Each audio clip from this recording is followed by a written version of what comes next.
Can you feel that? The chill as it spreads through your body.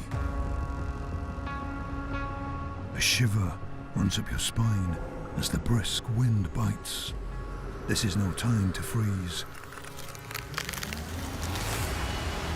You stand face to face with veterans, masters of this world, champions in these conditions. Focus on your training. Use the pressure as it cracks the world around you. As the ground melts beneath you, slow your breathing. Focus your mind. The Arctic awaits.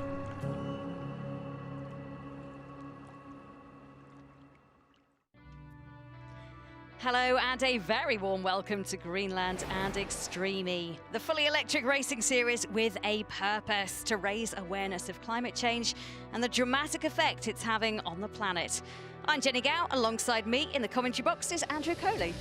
Thanks, Jenny. X-Prix has already attracted some huge names, including 7-time Formula One world champion Lewis Hamilton, alongside star drivers like Sebastian Loeb, Jutta Kleinsmith, Carlos Sainz and Molly Taylor. The driver lineup is split 50-50 between men and women. It's a field full of champions. The Arctic X-Prix is the third event of the season. It's the first motorsport event ever held in Greenland. We're racing at the base of the vast ice sheet, which is melting at an alarming rate. Okay then, if you are new to X-Prix or you fancy a quick refresher course, then here is what it's all about. This is X-Prix. The consequences of climate change are affecting millions of people across the planet. Cities worldwide are going to become uninhabitable. X-Prix is an all-electric off-road racing series with a purpose: raising awareness of the devastating effect climate change is having on our planet in fully electric off-road SUVs. Racing in some of the most remote and damaged areas on Earth. We're really seeing what the issues are, but then importantly what we can do to help be part of the solution, making this world better for the future as well. To tackle these demanding locations requires one of the most robust racing cars ever built, the Odyssey 21. The car feels insane. It's amazing how much torque you have to have immediate power when you touch the throttle pedal. It's proper exciting to drive. With some of the biggest names in motorsport behind the wheel and a 50-50 split male and female driver lineup, teams will go wheel to wheel on the most extreme terrains, in the most extreme temperatures, driving the most extreme vehicle. Backed by a team of industry-leading scientists to guarantee we not only race without a trace, but we leave a lasting legacy at every location. Wouldn't it be great to be a part of something that really does make a difference?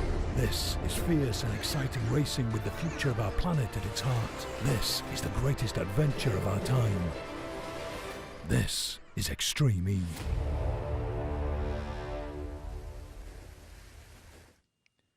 The X-Prix adventure began in the breathtaking landscape of Al Ula in Saudi Arabia to highlight the issue of desertification. Nico Rosberg's RXR team took the Desert X-Prix win, and they won again at the next event in West Africa on Senegal's Cap Vert Peninsula, an area suffering the effects of plastic pollution and under threat from sea level rise as a result of global warming from greenhouse gases. Now, after two hot and sandy events, we've moved north to western Greenland, racing near the retreating Russell Glacier to highlight the disappearance of Arctic ice in the region. Then we have two new events on their way, so replacing the South American rounds cancelled due to the pandemic. We have round 4. The Island X-Prix is in Sardinia, one of the many parts of Europe suffering from rising temperatures and catastrophic wildfires. And the season ends in a venue still to be confirmed at the end of December. We will have news for you on that soon. Right, let's get back to the Arctic X-Prix. We're here in Kangerlussuaq in Greenland. If you're new to the sport, then I think maybe you need a little refresher on how an X-Prix event works. Here you go.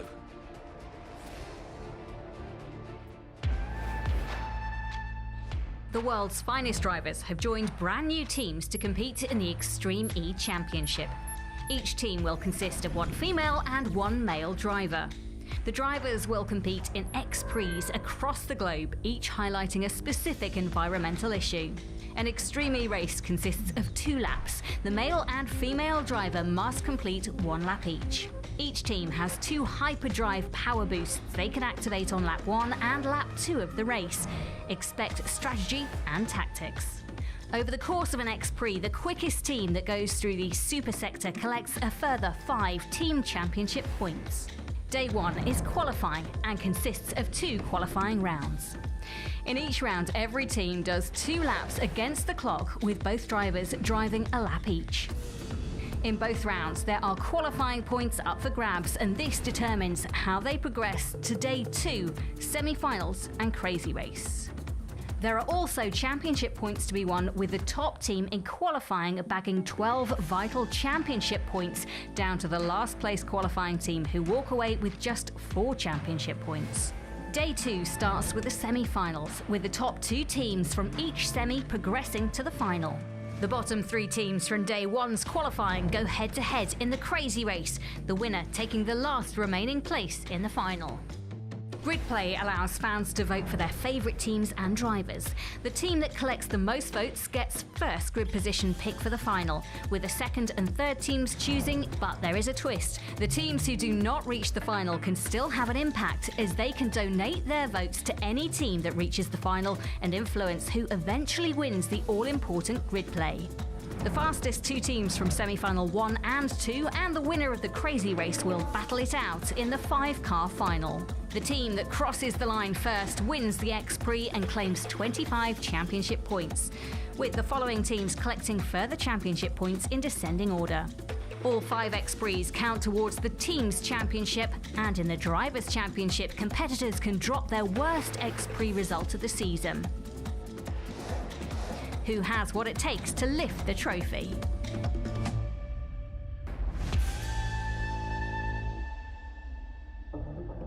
Well, this was the drivers getting off the Caterpillar-tracked bus this morning, but the Extreme E adventure began 4 years ago in the planning, and the debut season, of course, this year, 2021. We've had some real drama, some epic battles. It started with a bang back in April. The opening round of the Extreme E Championship began in the lunar landscapes of Al Ula, deep in the heart of Saudi Arabia, where the deserts are expanding as a direct result of climate change. Acidification is the process of degrading the land as it dries out, and in the future we see the deserts expanding. Extreme E's legacy project is charged to leave a lasting difference in every race location.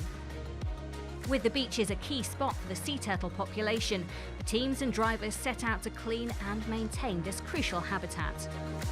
The next day and the first wheel-to-wheel racing action saw chaos in the dunes. She's got it backed off. He's in the dust now, looking for a way through. No lifting! Oh, he hit her! Having survived the brutal duels in the desert, 3 teams, Andretti United, Rosberg X Racing and X44, had made it to the final. Green light on the outside, lots and lots of wheel spin. Who's in front? It's Johan. Johan has managed to get in front again as he kicks the car up really high. He handed over to Molly Taylor, who held her nerve until the finish. This is going to be Molly Taylor winning the first ever Extreme E X-Prix. RXR took the opening victory in the very first Extreme E race, with Andretti United sitting closely second. Round 2 and the Ocean X-Prix awaits on the African shores of Senegal. Racing on the beaches to highlight plastic pollution and the damage being done to our ocean, and show how sea level rise will affect humanity globally. Extreme E's legacy project commits to plant 1 million mangrove trees along the Senegalese coast, helping to capture and store carbon in the soil and protect the coastlines against storms. Come here, we plant the mangroves, and understanding the importance of the mangroves, I have to say, it feels really good to be part of this. As the tide withdrew, the drivers prepared to tackle the tight, technical and unforgiving course. With the racing underway, it was American Kyle LeDuc who found early form. LeDuc commits over the bump. Now he goes for Sands as well. LeDuc's going to shut the door. He does it. P3 to P1. Brilliant. The final of the Ocean X-Prix saw championship leaders Rosberg X Racing and X44 line up alongside Veloce Racing and Jenson Button's team JBXE. Looking for the signal, and they're green, off they go! It wasn't long off the start that the unrelenting beach course and door-to-door racing cut the grid in half. I come over, guys, sorry. And we've got a problem as well for JBXE. With only Veloce and RXR left in the final, they faced off in a one-lap showdown to decide the winner, with W Series champion Jamie Chadwick facing off against Johan Kristoffersen. And they are off! With Kristoffersen muscling his way through on the beach straight, he held on to bring home the Ocean X-Prix crown. Thank you, guys. Thank you. With back-to-back race wins, Rosberg X Racing lead the championship, followed closely in second by Team X44, with JBXE, Andretti United and Excite Energy completing the top 5.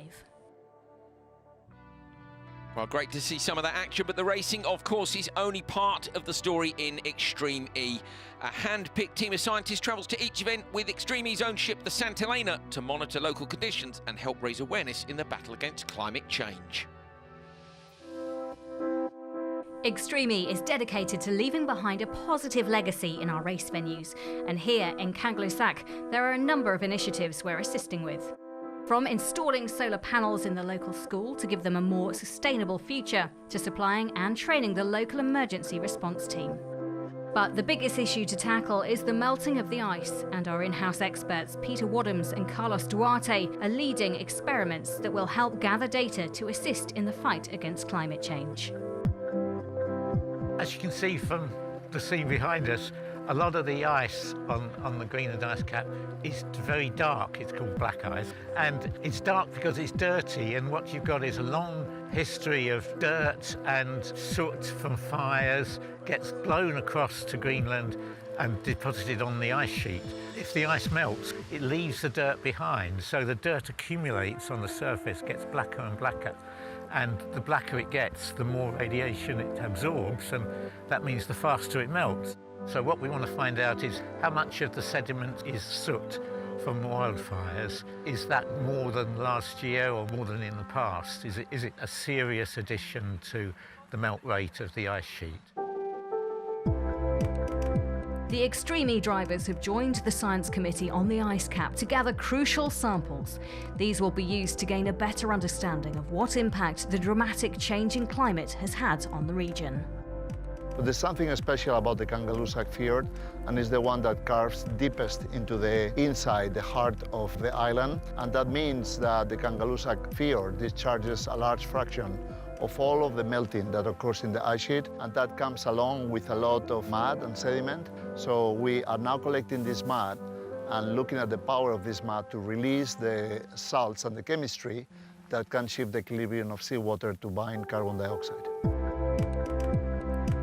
We're definitely here to race, and that's what we've all come into this sport for. And racing here is going to be something completely new for me anyway, but I think the science element, it really feels like the complete picture. The fact that Carlos said that he wouldn't be able to do this research without Extreme E is really amazing. I feel really happy to be a part of it. This vital research will allow Extreme E scientists to understand if minerals deposited by increased ice melt can be used to reduce the amount of carbon being released into the atmosphere. With the support of the St. Helena, Extreme E's floating laboratory, this research can provide crucial data to combat climate change. Extreme E has joined forces with the Count Us In programme to inspire Extreme E fans to take practical steps to reduce their own carbon footprint. So which of our teams has been best at getting the message across? X44 look at the top of the table on 355 steps, Rosberg X Racing 352, and Jenson Button XE on 351. The Formula One drivers leading the way there and getting that message across. Yeah, absolutely. Well, yesterday we had two highly entertaining qualifying sessions to sort out who made it through to today's semi-finals. Let's have a look at what happened. Are you ready? Yeah, of course you are. Time then for qualifying in Greenland. There's some of the local wildlife. Luckily, none of them on track. As you can see, the cars were absolutely flat out as always. RXR, Johan Kristoffersen in the car, stopped 3 times on the course. Absolute nightmare. Got the car reset and brought it back for his teammate Molly Taylor.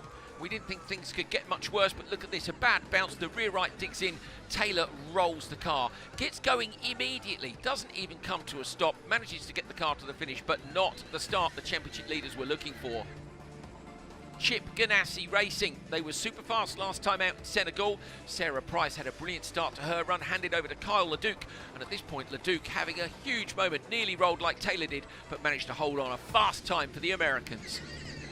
X44 were in the form which we've come to know them for in qualifying. Christina Gutierrez and Sebastian Loeb absolutely smashing it on the timesheets, and it would be them that was at the top of the table at the end of Q1.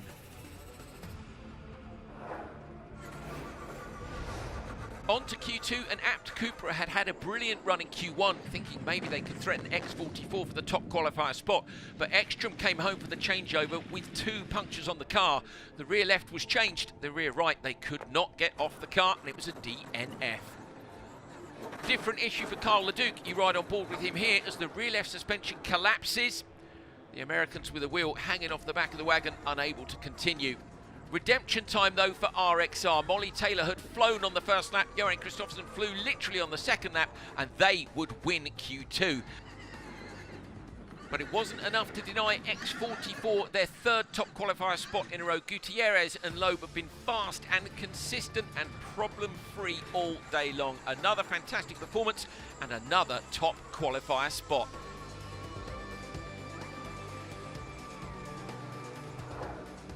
Here are the standings at the end of qualifying. Top of the table, X44 for the 3rd time in a row. Then it's Apt Cupra, RXR, Andretti United, Veloce Racing, Acciona Sites, Chip Ganassi Racing, JBXE, and Excite Racing.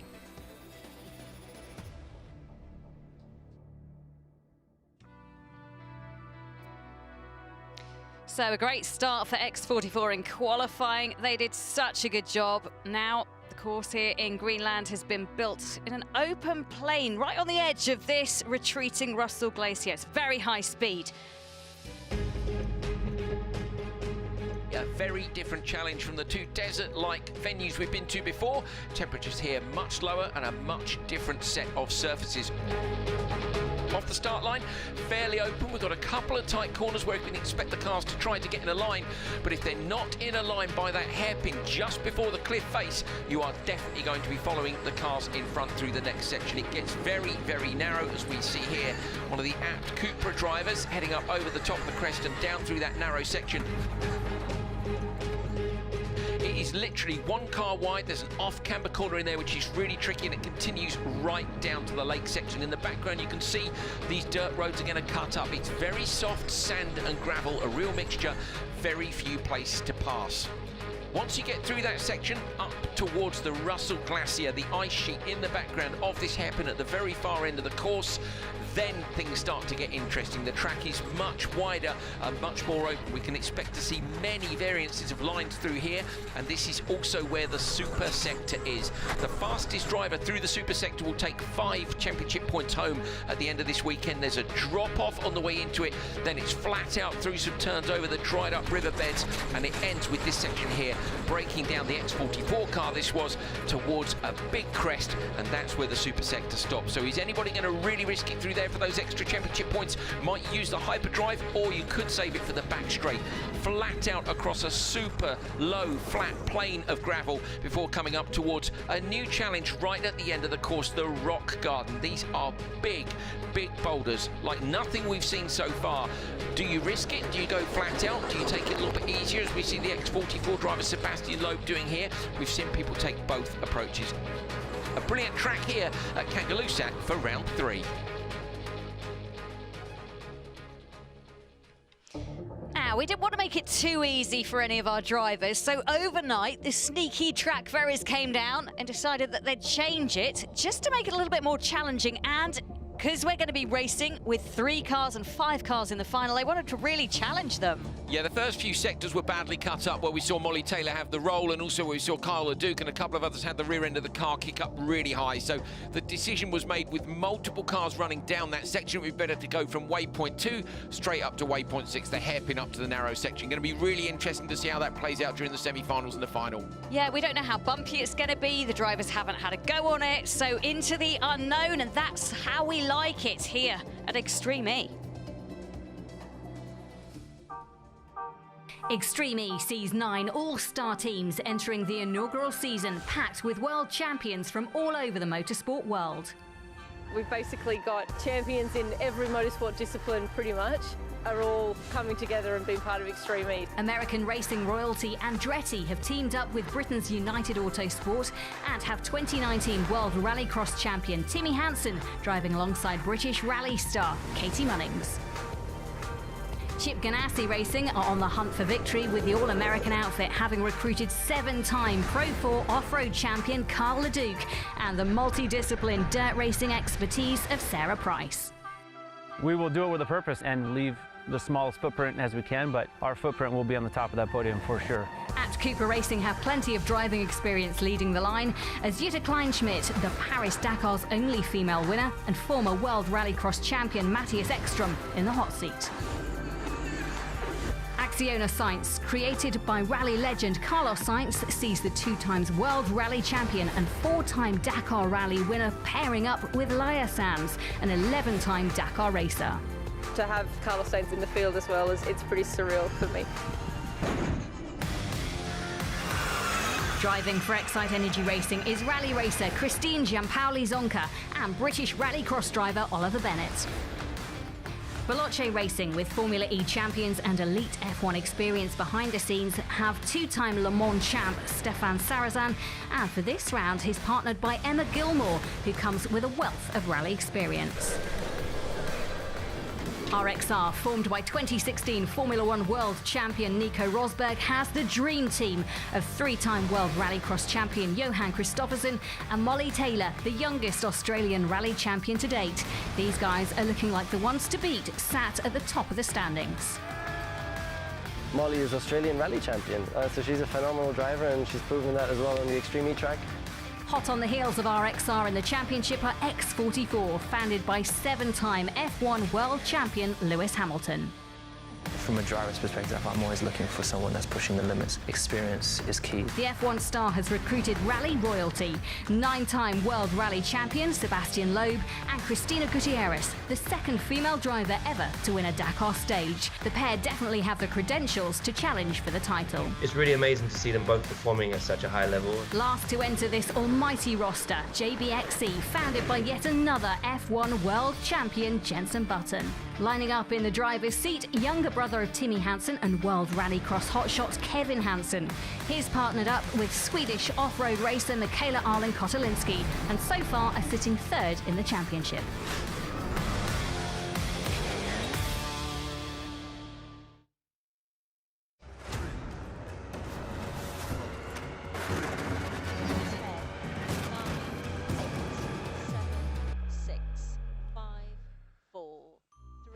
Fifteen seconds. That is the 15-second count. Emma Gilmore is beating herself up about this. She's drawing all the adrenaline she can.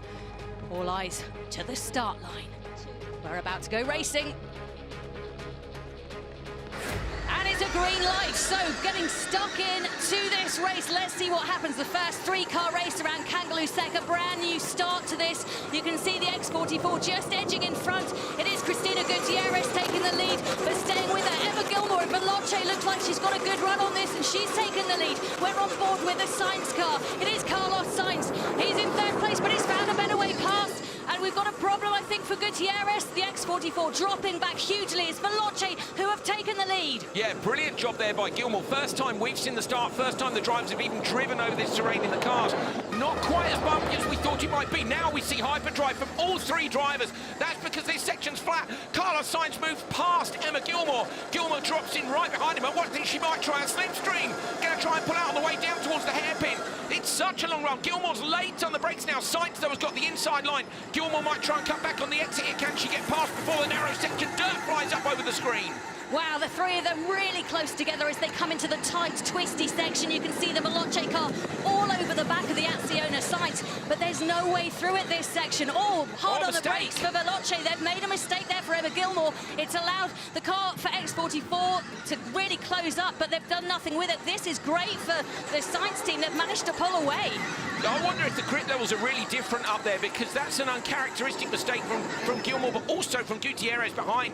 Gutierrez was right there, and she ran the nose wide again.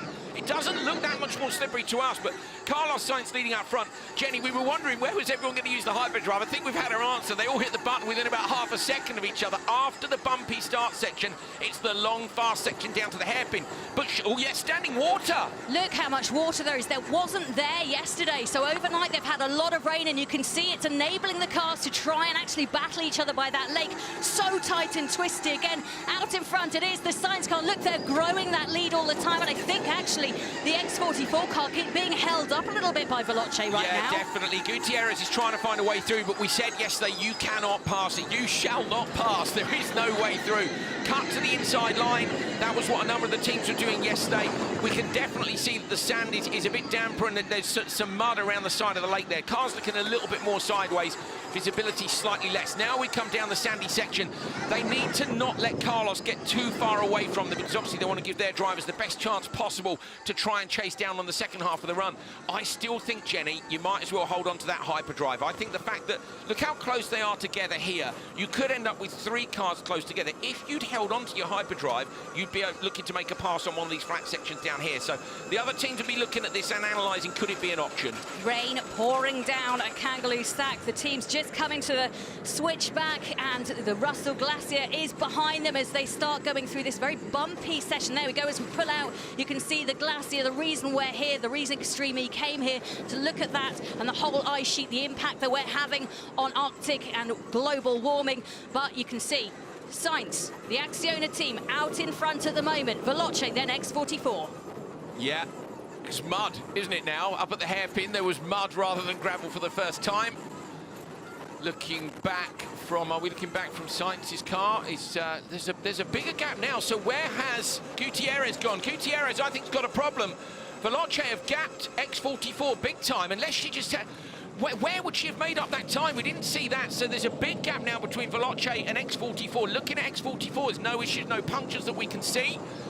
Gutierrez just going to have to try and make that back up, but there's some 5 seconds between them, and Gutierrez was literally right on the rear bumper of Gilmore. This is absolutely perfect as you see this big jump, and I wonder if there is a problem with that car. As you said, they're on the brakes, just not really approaching that jump as quickly as she has been all weekend. I mean, Gutierrez, incredible story. She's coming back from the Kazakhstan rally, where she won the class, but in the process ruptured 2 of her vertebrae. She is recovered. We've seen her this weekend doing well, but it's one heck of a comeback for her to come into this aggressive terrain. It is. She's going to be getting battered in the car. She will be fully medically fit. She'll have had to pass a medical to get back in the car, and there's no way she would have done it. There's no way the team would have allowed her to do it. It's a big gap, look, between Sainz and Gilmore. That's gone up by about a second, but it is maintaining at 5 seconds now between Veloce and X44 as they cross that plane back in. This is the area where I think you could use the hyperdrive, as I say, to make a pass, but I don't know, maybe they'll all be aiming to be out front. Look at this, on board with Sainz now, moving the car around, sliding into that long left-hander as he comes up towards the end of the lap. Look, Jenny, I think there would be a difference to grip levels now for the first time this weekend, just with the amount of dampness there is down there in the soil and in the sand.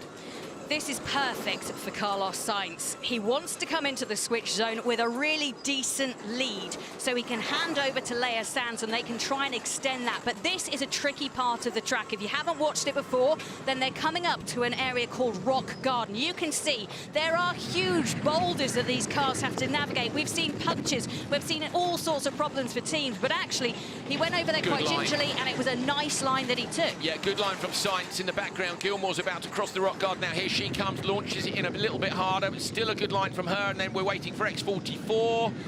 This is where you can have your potential issues. Gutierrez nice through there as well. So they've seemed to have the very big rock that a few teams hit yesterday. I wonder if someone's been out there and rolled it out of the way under the cover of dark, but that was a good line from everyone. Gutierrez now as well has closed the gap down by a couple of seconds, or she had on Veloce. Coming up to the switch zone now, we're going to get our best idea. So Acciona are in. Let's see what the gap was to Veloce as Emma Gilmore comes in. So when Emma crosses that line, she brakes early to get it down to 30, and she's in as well. Okay, here we go, switch time, and then it's on to the second laps. So they're under speed limit, so that's why they're going very slowly. It's because they have to pull the speed right down to 30 kilometers. They come up to the chevron, you can see the Sainz car, turn right. They've assigned a bay already, so they have to go into that bay that they have been assigned. Then they have to do the switch, driver out, driver in, And one of the team members is allowed to help them with that. So there's only 3 people allowed in their bay. They have to switch on neutral, and now the switch. So the reason they were looking across to the guy in front is they were all looking to the left is because there's an indicator on the front of the car to let them know when it's into neutral. So Carlos now climbs in. This needs to be fast. Sorry, Leia Sanz climbs in, Carlos climbs out. So their lap belt on first of all. Gutierrez out, Sebastian Loeb in. So Sebastian Loeb, the 9-time World Rally Champion, is at the back of the pack.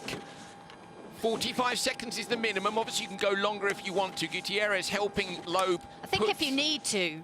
Yes. Well, you don't want to. Yeah, good shout. Yeah. If you get it horribly wrong, great shout, Jenny. And we have seen this being a pinch point where mistakes are made. Loeb and Gutierrez have got it done for X44 already. Carlos Sainz watching on as they shut the door on the Acciona Sainz machine.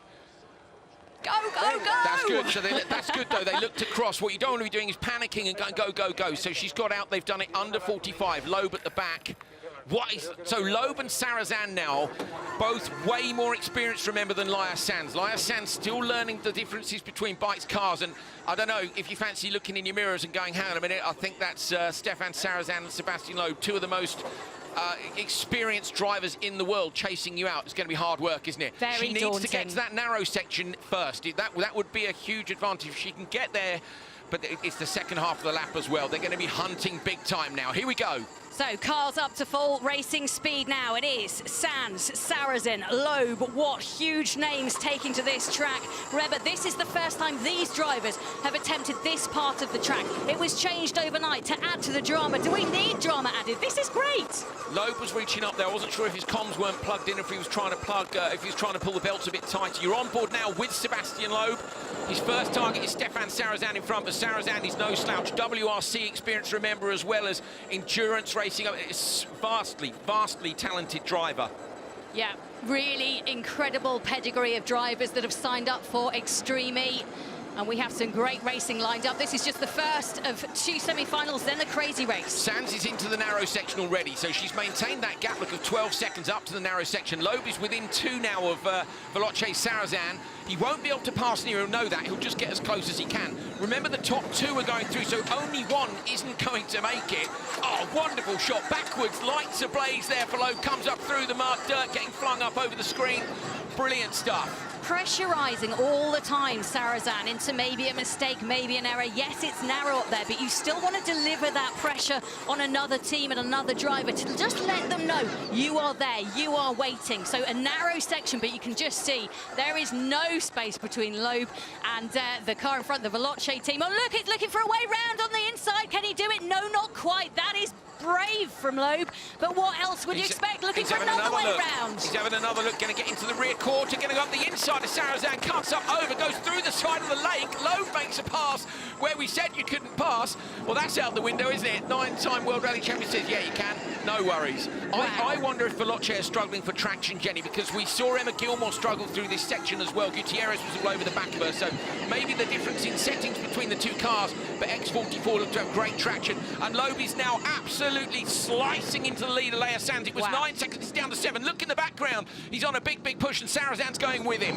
Loeb has been so disappointed that when it comes to race day, they haven't been able to put the performance together that they thought they could. So this is their chance for redemption. They've been brilliant on a Saturday, and when it comes to Sunday, they always seem to just lose out. So they're trying to claw back points to the leaders. They are trying to get on top of RXR, and they are trying desperately to win this Grand Prix weekend. Loeb takes a little look in his mirror. They've actually got mirrors on the outside of the car and cameras. If you look behind the screen, they've got 2 little cameras which are facing backward on the front quarters as well, so they can take a look at what's going on behind. He's got the lead down to under 5 seconds.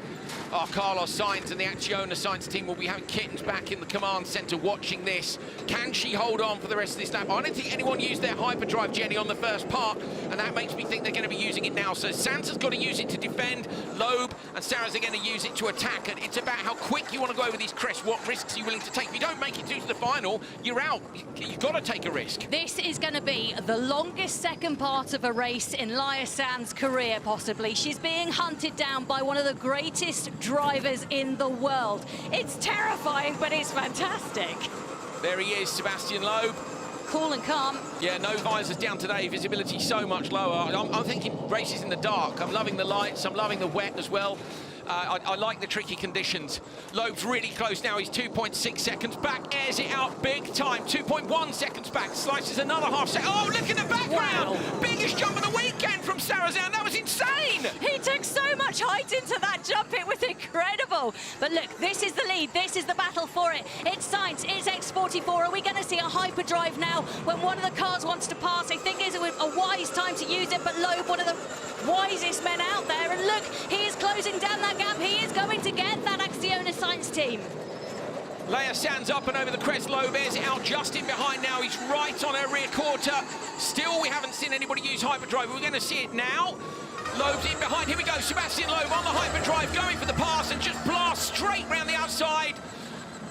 Leia Sands responds by using hers as well, but Loeb has just got a nose in front. Going to come down to the braking zone at the next crest. Who's going to be latest for it? Loeb might move across and try and block her on the line. Brilliant move for X44. Acciona Sainz there. How far back of Veloce? Yeah, they are, well, how far, they're closing at the moment, are they? We're just having a look. Look, 3 cars comes through. X44, Acciona Sainz, Veloce Racing. They are so close. And what's going to happen here? Because we haven't seen 3 cars really aggressively racing. They don't want to be side by side when it gets to the rock garden. That could be disaster for one of them. It couldn't be closer as we come up to the end of this race. Back end of the car kicks up now for Acciona Sainz. X44 leading, coming up to the rock garden. Oh, look, Stefan Sarazan is right there. Leia Sands needs to be super defensive now. Loeb, how quickly he's going to go across? He's got to take a risk on it. The cars are too close to be going slowly through here. Sarazan goes for an alternate line, launches the Veloce machine. It's a brilliant move by Stefan Sarazan to take the lead. Sebastian Loeb drops down to P2. Unbelievable. Leia Sands up and over the crest, side by side now. Loeb is going to, he's broken the suspension. He drops back. Sebastian Loeb going to take the win for X44. Second place, Leia Sands for Acciona Sainz, but incredible by Stefan Sarazan. I know the car's broken, but the dream nearly came true. He took the lead with that alternate line. What a semi-final. Oh, he had to try it. He was in 3rd place. The only option for him was to try something different. Yes, it didn't work. You can see Emma Gilmore, his teammate in the background, disappointed. Whoa, that was absolutely brilliant racing. It's what we hoped it would be. X44 take the win. Wow. Best race of the season, calling it. Sorry, that's it. So far. You can, yeah, so far. I'm fired up. Now I'm fired up. Absolutely brilliant. I'm with Veloce's Emma Gilmore. Emma, how exciting was that? I mean, your heart must have been going. It was so exciting. Yeah, and Stefan did a great job doing that move at the end. I mean, you had to gamble it. You know, it's our chance to get to the final, and unfortunately, it didn't pay off. So, you know, hats off to him. He gave it a go, and if it had pulled it off, it would have been great. Thank you. Well, as well as getting our Pulses races, and that one certainly did get Pulses racing, didn't it? Through great competition, X-Prix is also raising awareness of climate change. And earlier on this weekend, Caroline de Moraes, our presenter out on site, had a catch-up with a member of X-Prix's Science Committee about the issues facing Greenland. I'm here with Professor Richard Washington, who is a member of the X-Prix's Science Committee. Richard, I wanted to ask you, where does CO2 emissions come from? Primarily from the burning of fossil fuels, which we really cheap source of energy, and we've been doing that for 150 years or so. And if you break that down into sectors, it's entwined in so many aspects of our life. It's in transport, energy, agriculture, and the food that we eat, the buildings. All of that contributes to emissions, extra emissions of CO2 into the atmosphere. I'm going to ask you what I can do, but for everyone at home, I just want you to make a quick mental note of this first flag. I will come back to it. Now, Richard, I think, little old me, what can I do in the grand scheme of things? How am I going to make a difference with climate change? I'm too small of a person to do anything. Break it down for me. What can I do? As a climate scientist, I've asked myself that question a lot too, and it turns out that we have more choice than you might think. When I head off in the morning to work, I might get into a petrol or diesel car, turn the heating up, play my favorite music, or I could have an electric car, or I could have a bicycle. And the latter two will do a lot to help the environment. When I come home from work at the end of the day and flick the light switch on, turn the heating up, there's choices there as well. Of course, that depends where you are in the world and which country you live in.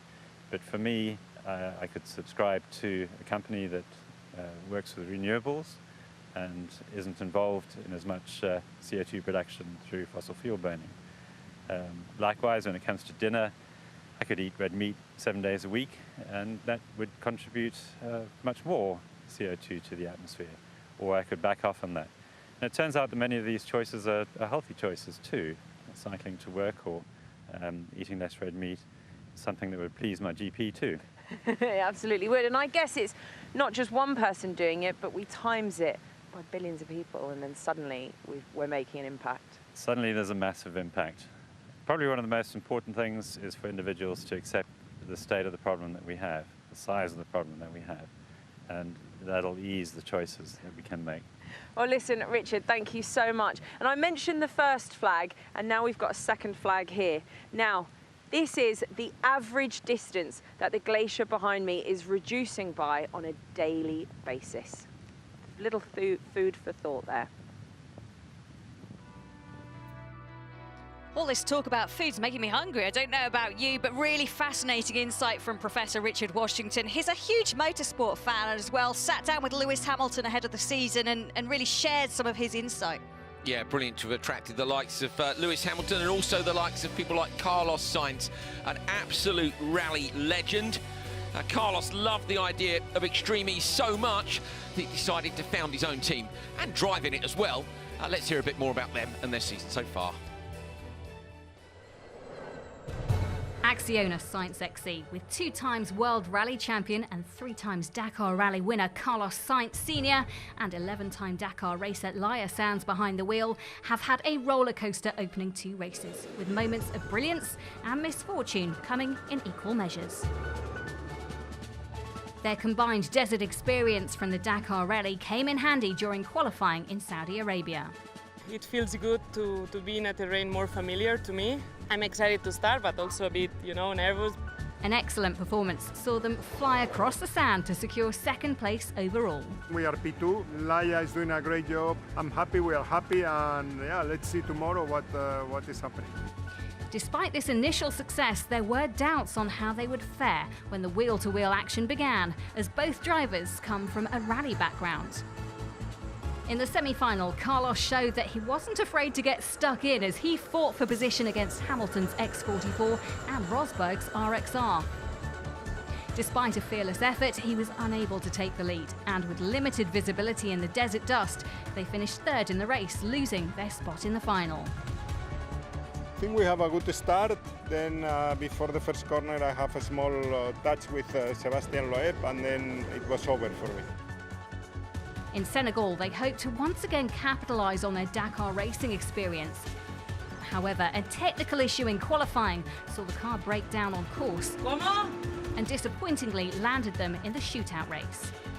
Carlos once again showed his wheel-to-wheel racing prowess and took the lead at turn 1 with a late braking manoeuvre. After the switch, it was down to Laia Sanz to bring it home, but despite her best efforts on lap 2, she wasn't able to hold on to the lead, resulting in an 8th place finish overall. For us, wasn't so good this weekend. We had good chance here because of the terrain, so it is a pity that straight away we were out, but this is how motorsport is sometimes. Both Carlos and Laia, with their combined desert racing experience, have adapted well to this brand new electric series, proving they have what it takes to be competitive in both the racing and qualifying rounds. But with the colder climate and gravel terrain of the Arctic X-Prix up next, will they keep their cool or freeze under the pressure?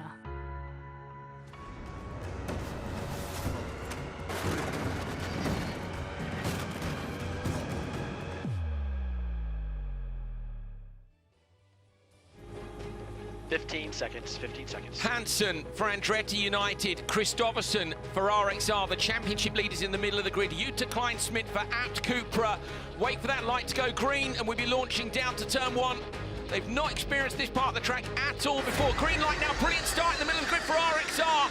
Fantastic reactions from Johan Kristoffersen. I think that right-hand side of the grid for Andretti United is tough stuff. It's a bit bumpier on the run away. Jutta Kleinsmith, though, looks to have edged them on the run towards the first corner. Now Kristoffersen crests it up, comes alongside inside. Side by side with the X-Prix machine. Timmy Hansen right up underneath. Hansen looking up the inside line. Will Kristoffersen know he's there or not? Timmy Hansen makes a pass in turn one. Johan Kristoffersen now on the left-hand side of the car. He might have an advantage as they run down towards the hairpin. Expect them to use the hyperdrive any minute now unless they want to hold on for lap 2. Kristoffersen goes now later in the lap. We thought he might pass his Hansen immediately. He's going to now have that inside line. Timmy Hansen, I think, is waiting, as we suggested, for later in the lap. Wow, so it's RXR. They are leading the way. It is Kristoffersen. Used his hyperdrive already. Then Hansen, then Kleinschmidt. A nice lead, but you can see the Andretti United team closing up with really nice late braking there from Hansen. And he closes the gap up to the RXR team really nicely. So RXR, that's off the start. I said lap 2, I meant later in the lap. I wondered if they would all wait because they were later. Last time, semi-1, we saw them all use the hyperdrive at the same moment.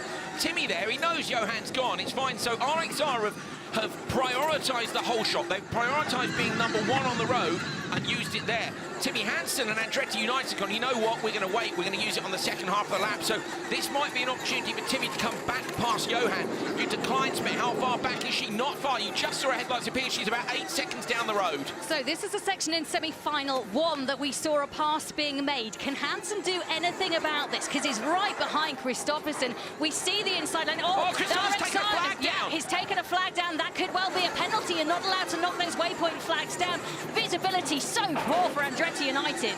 That could be a 10-second penalty. It could be even more. I suspect they'll go with 10. We did see a 5 yesterday as well, I think, for a missed waypoint, but that was when the car was broken. So will RXR get a 10-second penalty? And more importantly, will they be far enough up the road? Because they'll need now to make sure they've got a gap of 10 seconds over everybody else. So that's a little bit of an unknown. We'll wait and see what comes up on the timing screen. Hansen didn't go for the pass, but I know Timmy, he will have spotted that Johan's taken that flag down. He'll be on that already. Yeah, this could be a real game changer in terms of this, and I bet you the teams are trying to radio to their drivers to say to them, and even Kleinschmidt, who's a little bit further back, there is still opportunity for you here, but that's not going to stop Hansen from trying to make a move as they go down to the chicane. This turn 16, where the Russell Glacier is in the background of the shot, and Hansen will try and close in on the Rosberg car and see if he can make a move. Timmy Hansen's going to want to give Katie Munnings the biggest gap he possibly can over Matthias Ekstrom. Ekstrom yesterday was absolutely on fire in the Cooper machine. They're going to want a big gap like Laia Sanz had with Carlos Sainz to try and make sure that she can hold on to that position. At the minute, Hansen and Kristoffersen, they've battled so many times in the World Rallycross Championship. These two know each other. They know each other's moves. They know how capable the other driver is. But don't forget, Andretti United have still got that hyperdrive to use. Kleinschmidt now is 15 seconds back down the road, reaches down to the dash. I wonder if she was going to go for the hyperdrive then. 17 seconds down. 10-second penalty. So it's a 10-second penalty for RXR. And that means now they have to come in 10 seconds ahead. Side by side as they come down the hill. They are side by side, and this is the moment Hansen feels that he can take the lead, and he has. But the crossback, the switchback from RXR, he's taken the high road. You can see there's a big difference in the height of the dunes there. This is the riverbed, but Hansen looking like he's got a great line, the inside line into this high jump. Fantastic stuff from Timmy Hansen, very opportunistic. Johan Kristoffersen jumps it out big time in the background, but don't forget Hansen has still got that hyperdrive. He'll use that, I'm sure, to gap Johan on that long section back towards the rock garden. Neither of these two is going to take a risk, and you saw what Johan said before the race. The end of semi-1 was a bit exciting. Molly's going to be dealing with that. Yeah, a lot of water, standing water in the riverbeds today. They didn't have to tackle that yesterday, so they're experiencing something very difficult and different. You can just see visibility very limited. That's another reason you want to be out in front. You give yourself the opportunity to pick your line, but also better visibility. But the gap closing all the time. Hyperdrive for Hansen and the Andretti United team. They are getting the hyperdrive boost now, and you can see that's just led them to ease away from the Rosberg X-Racing team. Yeah, it's giving him 10, 15 car lengths, I'd say, across there. The gap's gone up from half a second to a second. It's not much. In terms of lap time, it's not much. It's when you use it to pass. So Timmy kept it. He actually didn't need it because he made that brilliant pass on the run into one of the riverbeds there. But for Johan now and for Molly taking over crucially, they have to come home 10 seconds ahead of either Andretti United or Cooper, or the championship leaders will not go through. This is really ragged racing as well at the moment. You can see that both of the guys in the car are really wringing the necks of these Odyssey 21s. They're heavy cars, almost 2 tons, but look, you can see it's taking a different line, and I think Kristoffersen's going to try and pass Hansen here. Brilliant move, caught up. I don't think there's anywhere to go over the rock garden. He's closed him right down, though, and it's going to mean that Molly's going to come in super tight. Timmy there almost went defensive on the run into the rock garden, but so there's no way Johan's going to risk it in there on this first lap. You've got to save those big risks for the second lap when you've only got 100 or so metres to go. So RXR are going to follow Andretti United into the switch zone. I'm pretty sure of that. They might be side by side. Looking at things here, Johan's close, but no, he's in behind. So it's about this gap now. Back to Abt Cupra, 27 seconds back for Jutta Kleinschmidt.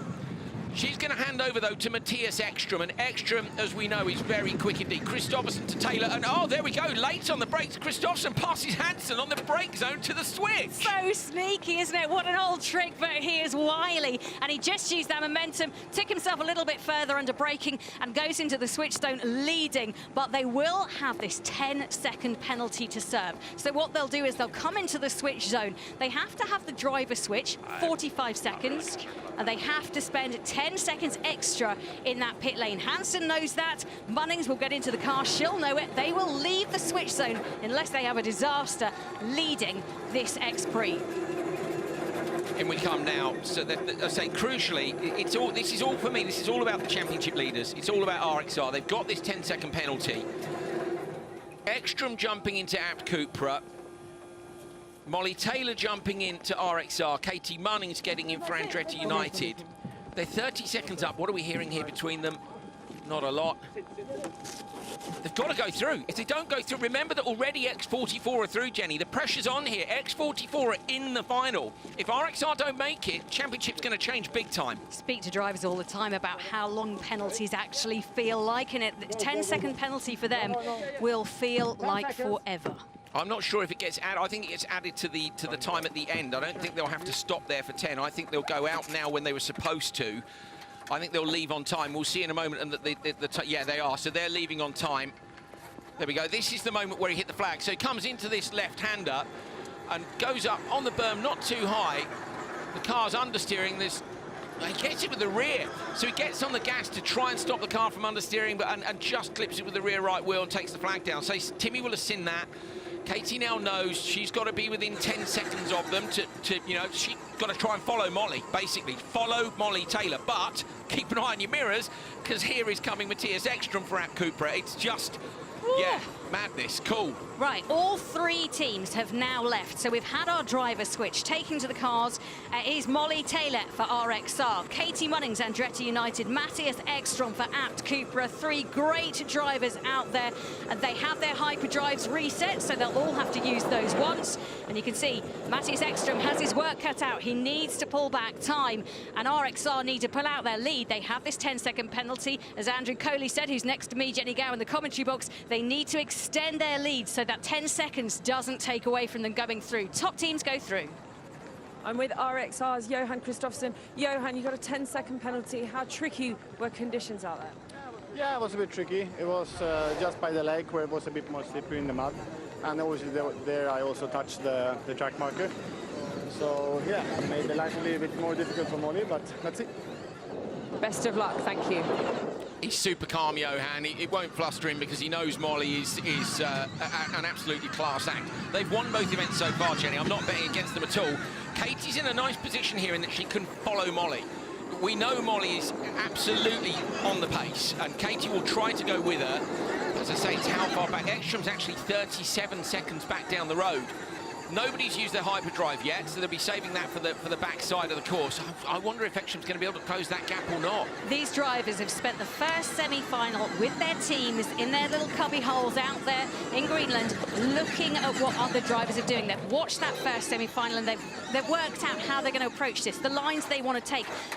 Rosberg, X-Racing, and Molly Taylor using the banking to kind of catapult themselves along that lakeside as well. So they all have a tactic coming into this. Ekström's losing time. He's lost 3 seconds in that last sector, and that is not like Matthias Ekström. So I wonder if he's got an issue. I would expect him to close through the narrow sections, but at the minute he's not. He's losing time. He's lost another second and a half. I think Abt Cupra have got an issue because Matthias Ekström's pace yesterday would have been definitely equal to, if not a little bit quicker, and we would expect him to close that gap. So they'll be on the radio to Molly at Rosberg X Racing and saying, look, just wind it in a bit, you're okay. He's a long way back. So in the small screen, we're on board with X-Prix. As you can see, he only now going past that lake and making the climb up to that small section. Oh, look at that, lovely from Munnings as she comes down the hill and gives a little bit of sideways action, going up to turn 16. The ice sheet as they'll come back on themselves and head towards the finish line. It's still a long way to go in this race. We can still see a lot of change out there. This is great by Katie Munnings. She's absolutely staying with Molly Taylor. I think it's fair to say Molly's been the fastest woman in the series, hasn't she? There are points where she's been, I think she was P2 in the super sector if we'd had one in Saudi Arabia, which we didn't, but we measured that middle sector. Definitely rapid. Munnings is going with her. Munnings is actually closed down by half a second, but again, right now they can afford to take it a little bit more easily because of that gap back to P3. Oh. As I say that, they're not taking it easy at all.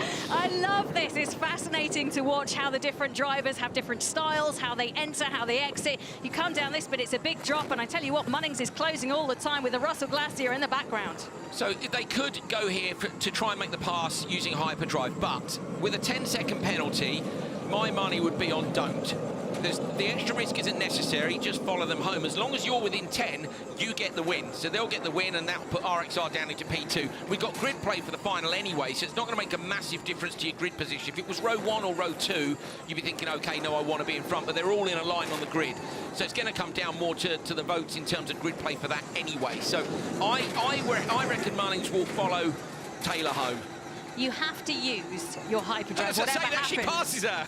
Brilliant. Of course. Well done. Proper commentator's curse. Yeah. Go on then, Katie. And that's without the hyperdrive. She's still got that up her sleeve to use as well. Remember, Taylor yesterday had that roll. She was absolutely fine, carried on with the car. And that section of the track has been taken away for today to make the racing a little bit better. And my word, it has not failed, has it? As Munnings launches that car into the sky. And now she uses her hyperdrive. You can see the difference it makes for 4 seconds, that extra power boost. The back of RXR's car, there's just a bit of bodywork has come away, so I wonder if there was a little incident there, maybe a touch. I think Andretti United have found a line through the riverbed, which is quick. That's the same place that Hansen passed Munnings, so I think they've found something which is just a little bit of an alternate line through there. This is wonderful by Katie. I'm completely wrong. I'm perfectly happy to take that on the chin. But you can see, look at the confidence in the car. She's followed Molly through the lap. She's now super quick through here. Molly Taylor coming in. And crucially for both, or particularly for RXR, Ekstrom has dropped back. He's 45 seconds back down the road, and that is going to mean that RXR, even with the 10-second penalty, are going to go through. We know we've still got the final ahead of us, and there is absolutely no point Katie Munnings going out there and just trawling around. She needs to get her gameplay on. She needs to eye this new track, the change track from overnight, and work out how she wants to approach this. You can see Ekstrom 45 seconds down now, but they're coming up towards the finish. Into the rock garden. It is going to be the Andretti United team that lead out of here. The big boulders that are just perilous. The tyres doing a superb job over really tricky conditions. And you can see Taylor closing in. Can she jump up and make any gap? Come down? I don't think so. They're coming towards the end. It's going to be a very close thing. It's going to be the Andretti United team and Katie Munnings, Timmy Hansen pairing that take the win. They've done a fantastic job. Rosberg, X Racing also go through. They were 11 seconds behind in the end. They had that penalty. That's why it's 11 seconds. They did a great job too. Disappointment for the App Cooper team. They get knocked out for this round. But my word, what a drive that was from Katie Munnings and Timmy Hansen. Absolutely brilliant. Timmy's desperate to take the cans. You can see in the command centre he wants to get on there and congratulate Katie for what was a brilliant drive.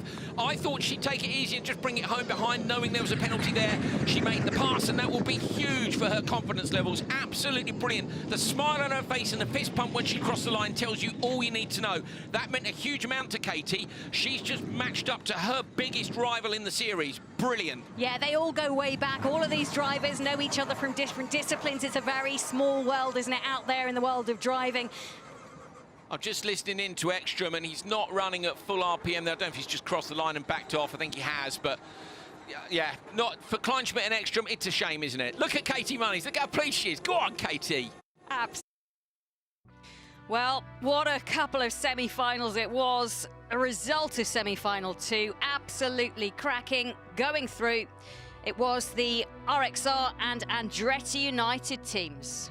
Yeah, fantastic. Absolutely brilliant drive by Katie Munnings on that second lap.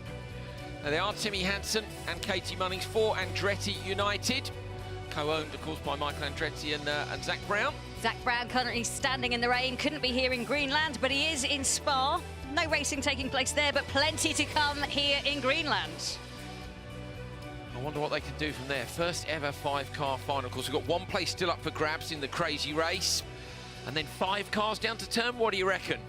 Could be a real mess, but it's bound to be brilliant whatever happens. Really excited about what's still to come, so don't go anywhere. We have more racing on the way here in Kangerlussuaq in Greenland.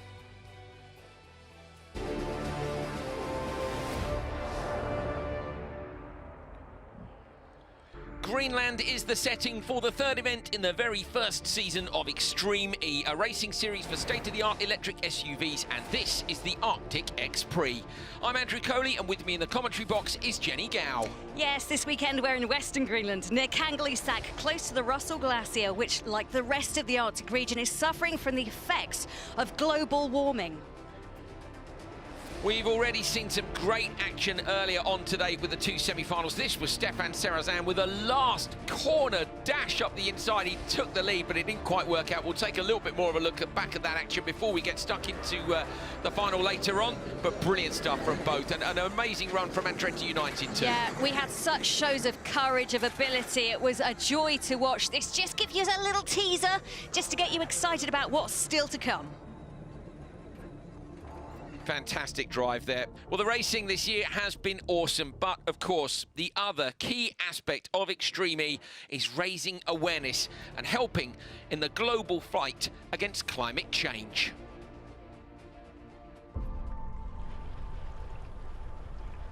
The Arctic is incredibly important in studying climate change because it's warming up faster than any other part of the world. Greenland is an important piece of the climate change problem because 80% of the island is covered by an ice sheet. It's very vulnerable to warming, and therefore we're losing ice. We're losing ice on Greenland, but we're also losing sea ice. And the sea ice is a mirror that reflects solar radiation back to the atmosphere. And when we lose it, rather than being reflected up, it's absorbed by the ocean and contributes to warming.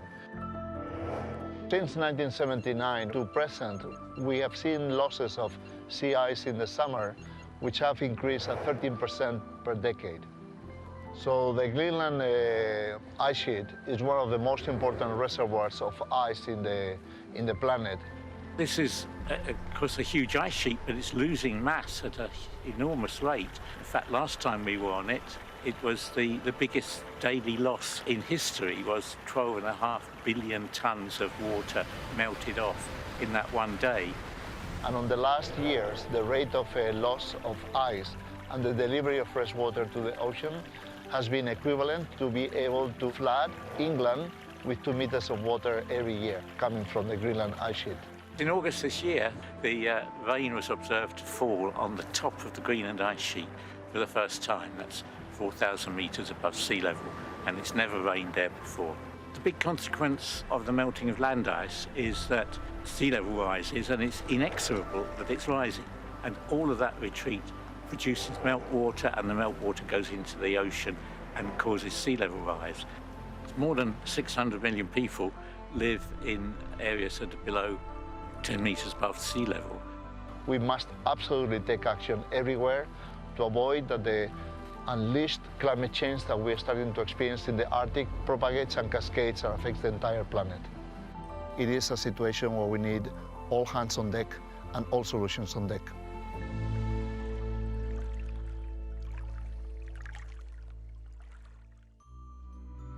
Let's take a look at the driver standings here in Kangerlussuaq in Greenland. Top of the table, Molly Taylor and Johan Kristoffersen, teammates, of course, for Rosberg Extreme Racing on 81 points. In P2 behind them is X44, Cristina Gutierrez and Sebastian Loeb, 69 points each. Now, they out-qualified RXR yesterday, and that meant that the championship lead came down from 14 points to 12. They're closing in. Let's have a look at what X44 have done so far this season. X44, founded by Lewis Hamilton, has one of the strongest driver pairings on the grid, with Cristina Gutierrez, the second woman in history to win a stage of the Dakar Rally, alongside 9-time World Rally champion Sebastian Loeb. Arriving in Saudi Arabia, they hit the ground running and qualified in first place. Day 2 saw them line up for the first wheel-to-wheel racing action, and after a hard-fought semi-final, they've slotted into second place, securing a spot in the final. Loeb lined up against the 2019 World Rallycross champion Timmy Hansen and the reigning World Rallycross champion Johan Kristoffersen. Unfortunately for Seb, his competition was the least of his problems. I think Loeb's got some sort of an issue there. He was really struggling. No power steering, no power steering. Despite that bad luck, it was a great opening weekend for the team, and momentum was on their side as they took to the beaches of Senegal. They put together some excellent laps under pressure to secure the best time overall in qualifying and even more championship points. In the semi-final, after a tough start, they entered the switch zone in third place, but a communication error for the Abt Cooper team during the driver switch saw them take second place. Christina was all over Molly Taylor, but wasn't able to take the lead and crossed the line in second, meaning they would go head-to-head once again in the final. After a quick start off the line, Christina and her rival Molly Taylor were neck and neck going into the first turn. This is a real good battle between the two of them because they're not having to take the line they wanted to. Oh, disaster there for the Hamilton car. It's been pushed out really wide, lost so much time. I come over, guys, sorry. With damage after the contact with RXR, meaning they couldn't continue, they finished fourth overall. It was another disappointing end for the team, but with 2 qualifying wins and 2 trips to the final in the opening rounds, they've secured a strong points haul and a second in the championship. Will they continue their success in the Arctic X-Prix?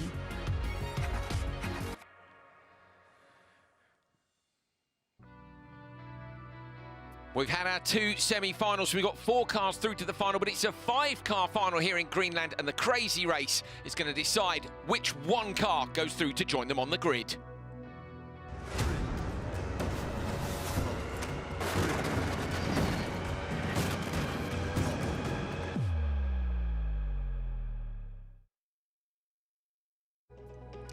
So the crazy race, this is all about one final place in that last bit of the final. The action, the points on offer, it's all to play for. And they are off. You can see on the right-hand side, slightly difficult to get away. The Excite Energy team doing a good job though, but I think it's the JBXC team who are stretching out in front. They've taken the early lead. Can Segi TV, Chip Ganassi team fight back? They're going to try to as they go down to the slingshot. All the way to turn 6 is what they'll try and do. You can see them ducking and diving. Christine GZ at the back there. She's trying to find a way through, but at the moment, it's Arlen Kotolinsky who goes out in front from Price and GZ. They're stretching out their lead. This is good stuff. No one using the hyperdrive, but just look, all 3 cars in a line. There's nothing between them at the moment. I think they wait now on the hyperdrive, Jenny. They're not close enough, are they, to make the difference with that extra boost of power, as I say that. Oh, okay, there we are. So there's confirmation of the penalty for JBXC. They will have a 30-second penalty at the switch zone, remember. So they're in the lead, that's where they need to be. But that lead needs to be more than 30 seconds. Going to be hard work for them to get that done. GZ, Christine GZ, in the turn 1 you could see the car was really bouncing around. I think that right-hand side of the grid, as the drivers sit on the grid, is tough to pull away from. We said it at the start of both the semis, and I think that's it's a tough draw for the final if you end up over that side. Very bumpy on the brakes down into turn 1, but she's going to be able to make up some ground here. I think they'll come out of this very close together. Well, they've got into that very narrow, ridged section where you've just got to almost be a passenger in the car and follow the lines that have been made throughout the weekend. But the pressure that Price is putting on Arlen Kotolinsky, good here. Kotolinsky just getting a little bit out of shape there at the start, but you can see Christine GZ trying to pull back time as well. This is close. Yeah, Christine GZ's right up on the back of Chip Ganassi racing with Sarah Price, who you're looking at now.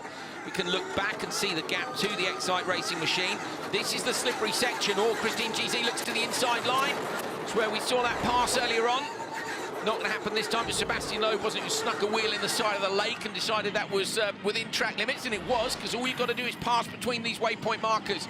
Yep. Right behind her. Unfortunately for GZ, she got a little bit messy coming down the hill and just lost a bit of time. She went wide onto some of that scrub, and I think if she'd have been just a little bit closer, she could have carried the momentum. But look, she is pressurising Sarah Price here. A brilliant drive from Christine GZ. Just got to stay close through this section and see what you can do on the second half of the lap. They'll be aware, I think, as well, both the X-Prix Energy Racing team and the Chip Ganassi team, that with that 30-second penalty, you can actually afford to let JBXC go a little bit. Now, of course, I said this about Katie Munnings and RXR, and Katie stuck a pass on Molly Taylor. I think when you're in the car, it's so hard to think strategically, isn't it? You just want to go all out. And in these cars as well, in this background, this setting, you just can't fight your instinct. You're out there, you're racing, and you want to cross the line first. So they'll be handing over, of course, at the midway point. Sarah Price reaching up to her helmet there. Wasn't moving around too much on the bump. Sometimes you actually see the helmets moving up and down, so it gives you a good idea of the brutality of the course. GC having a look up the inside line here. If there's contact, it could be trouble. Has she got the pass done? She has. Christine GC makes a pass up at the waypoint at the far end of the course. Sarah Price drops down to P3. Wow, this is a big move from Christine GC. That X-Prix Energy team really coming back and making ground. They're doing a terrific job. And that Segi TV car, they need to find something, don't they, to come back. At the moment, remember, they have got the penalty for JBXC that's going to be served. They've just got to keep within sight of them and see what happens after this switch. Remember, only one car goes through as well, you know, so yeah, you can count JBXC out if there isn't carnage for everybody else, but at this point in the race, it's far too early. Oh, broken steering! No way! Unbelievable! Segi TV, Chip Ganassi Racing just cannot get a break. Unbelievable. That is heartbreak for them, and you could see the excitement that gave Ollie Bennett. I mean, you don't want to be good at you're cheering over something else before it, but he knows exactly. He knows it means with JBXC's penalty that there is a route through to the final. So JBXC lead at the minute for Arlen Kotlinski and Hansen, but I think that just goes to show you as well, Jenny, that JBXC, they're not going to give up. There's no 30 seconds. Okay, it's a 30 seconds. That's the difference. Kevin Hansen is going to be jumping into that car to go up against Ollie Bennett. He will do his very best to get that 30 seconds back, and who's to say that you won't see damage to a car or somebody stick it on its roof? It's all still to play for. Arlen Kotlinski has used the hyperdrive already. Expect the X-Prix Energy Racing team to use theirs now. They'll deploy it, they'll get an extra 4 seconds of power. There they go, and they'll try and close that gap once again on the JBXC team. But Arlen Kotlinski doing a great job. Jensen Button there in the command center, doing a little fist pump with Kevin Hansen. They know what they've got to do. They've got to eke out this gap and try and secure a place in the final. I love that. I love the fact as well that Ollie Bennett and Kevin Hansen are now going to have to walk from the command center over to the switch zone together. There might be a little chat. Sometimes there's a bit of banter, but yeah, it's funny old walk, isn't it, together yeah, doing that? I almost sang then, I'll refrain, I don't need to do that. So you can see Segi TV have got the car going again, actually. I don't know how she's managed to do it. Maybe she got out, she knows her engineering, maybe she gave it a good whack and managed to do something. It was a broken steering arm, definitely. It's whether or not there are any tools on the car, and if it's something simple like a bolt missing, but Sarah's not had time to get out of the car, fix that and get back in. So I think she's just dragging it round. Look how far back they are. She'll have to park it. She might be bringing it back for the team, rather than waiting for it to get recovered. I suspect they'd rather she parked it. Get it out the way for the second lap as well. Make a decent job of it for these two who are going to be fighting hard. They're great sports people, and they'll know, you know, they don't want to compromise the race. There we go. So, yeah, Sarah has parked it well off the side of the course. Well done, Sarah Price. I'm absolutely gutted for Sarah Price and Carl Leduc. I know we're going to see that explosive pace, you know, come to a full fruition at the event at some point this year, but I just feel like they need a change in luck. They really do. Yeah, they're at the bottom of the standings, actually, at the moment, and as you say, they just need to get a break. Jensen Button, Formula One world champion, looks down. He knows what's at stake here. He desperately wants his team to get a place in that final. They've not got a 30-second gap to the team behind them, the X-Prix Energy Racing team, but all is not lost yet, I would say. No, they're 2 or 3 seconds in front here, but they're serving that 30 seconds on top of the 45. So both cars are going to stop for full. Look at Kevin, he's in full, he's fully fired up. That is a proper frown on there. Here we go. JBX has used a 7. Once you use that 7 and go outside of the allocation, it incurs a penalty of 30 seconds during the switch. So there we go. Scott Elkins explaining what we said earlier on. The 7th tyre, they're allowed 6, but the 7th tyre means they're going to have to wait that extra 30 seconds once the switch is done. Ollie Bennett jumping in. Ollie Bennett is going to be leading this E-Prix. When he gets in X-Prix, apologies, he is going to pull away first. There is no doubt about it. Christine GZ doing a really good job managing to stay up with Arlen Kotlinski, but this is a great race. Hansen versus Bennett. This is what it comes down to. One place This is the crazy race, remember, only one place in the final to join the likes of RXR, Andretti United, Acciona Science and X44. They've all secured their place as they secure the drivers into the cars. Don't forget, JBXE were P3 in the standings when they came here to Yeah, this so their event. switch They're right time up is there. going Here we to go. be 75 seconds, because it's 45 seconds standard plus the 30. Yep, so there we go, minute 15, Exactly. 75 seconds. Bennett gets released now. Kevin Hansen will have to wait another 30. Look at that, they've got a green light for him as well. He's going to have that almost in full launch mode. Sticks the car into drive and go. That doesn't look like an insurmountable gap, does it? The 30 seconds doesn't look, but then Bennett's about to fire it up out of the 30K zone, and that's when the gap is going to start to grow. So you'll get a good idea in a moment. Remember, they're a couple of seconds up. I reckon, what do you think the gap will be, Jenny? It'll be close to 45 probably by the time Kevin leads. They came in 3 seconds the race is up. on, brother. Yep, the race is on. That's what's being said. And out there goes Bennett and Hansen. They know each other well, and now there is the gap. You can see it. The Excite Energy Racing team will get to that cut in, and to the narrow section 23. first for sure. 23. It's only 23, so they were about 4 or 5 seconds up then. I thought it'd be more like 27, 28, 30-second penalty. It's already 23. Kevin Hansen, oh wow, this hunt is on big time. Ollie Bennett's going to know he's going to have to pull it right out the back here. Kevin's going to go for it. Kevin's on form this year. He's had a couple of podiums in the World Rallycross Championship. He's ready to win. Yeah, it's the case of, do you want to be the hunter or the hunted? Because at the moment, that is exactly what Bennett is. He is the hunted. Does he like to be out front? Does he like to lead from that place? Because being the hunter can sometimes be fun, and you put as much pressure as you can on the driver in front of you. You try and do everything you can to force them into a mistake or overtake as quickly as Chasing is possible. way easier, Jenny. You can see the target, not right now, but he will be able to see the target. The team will be on giving him the splits.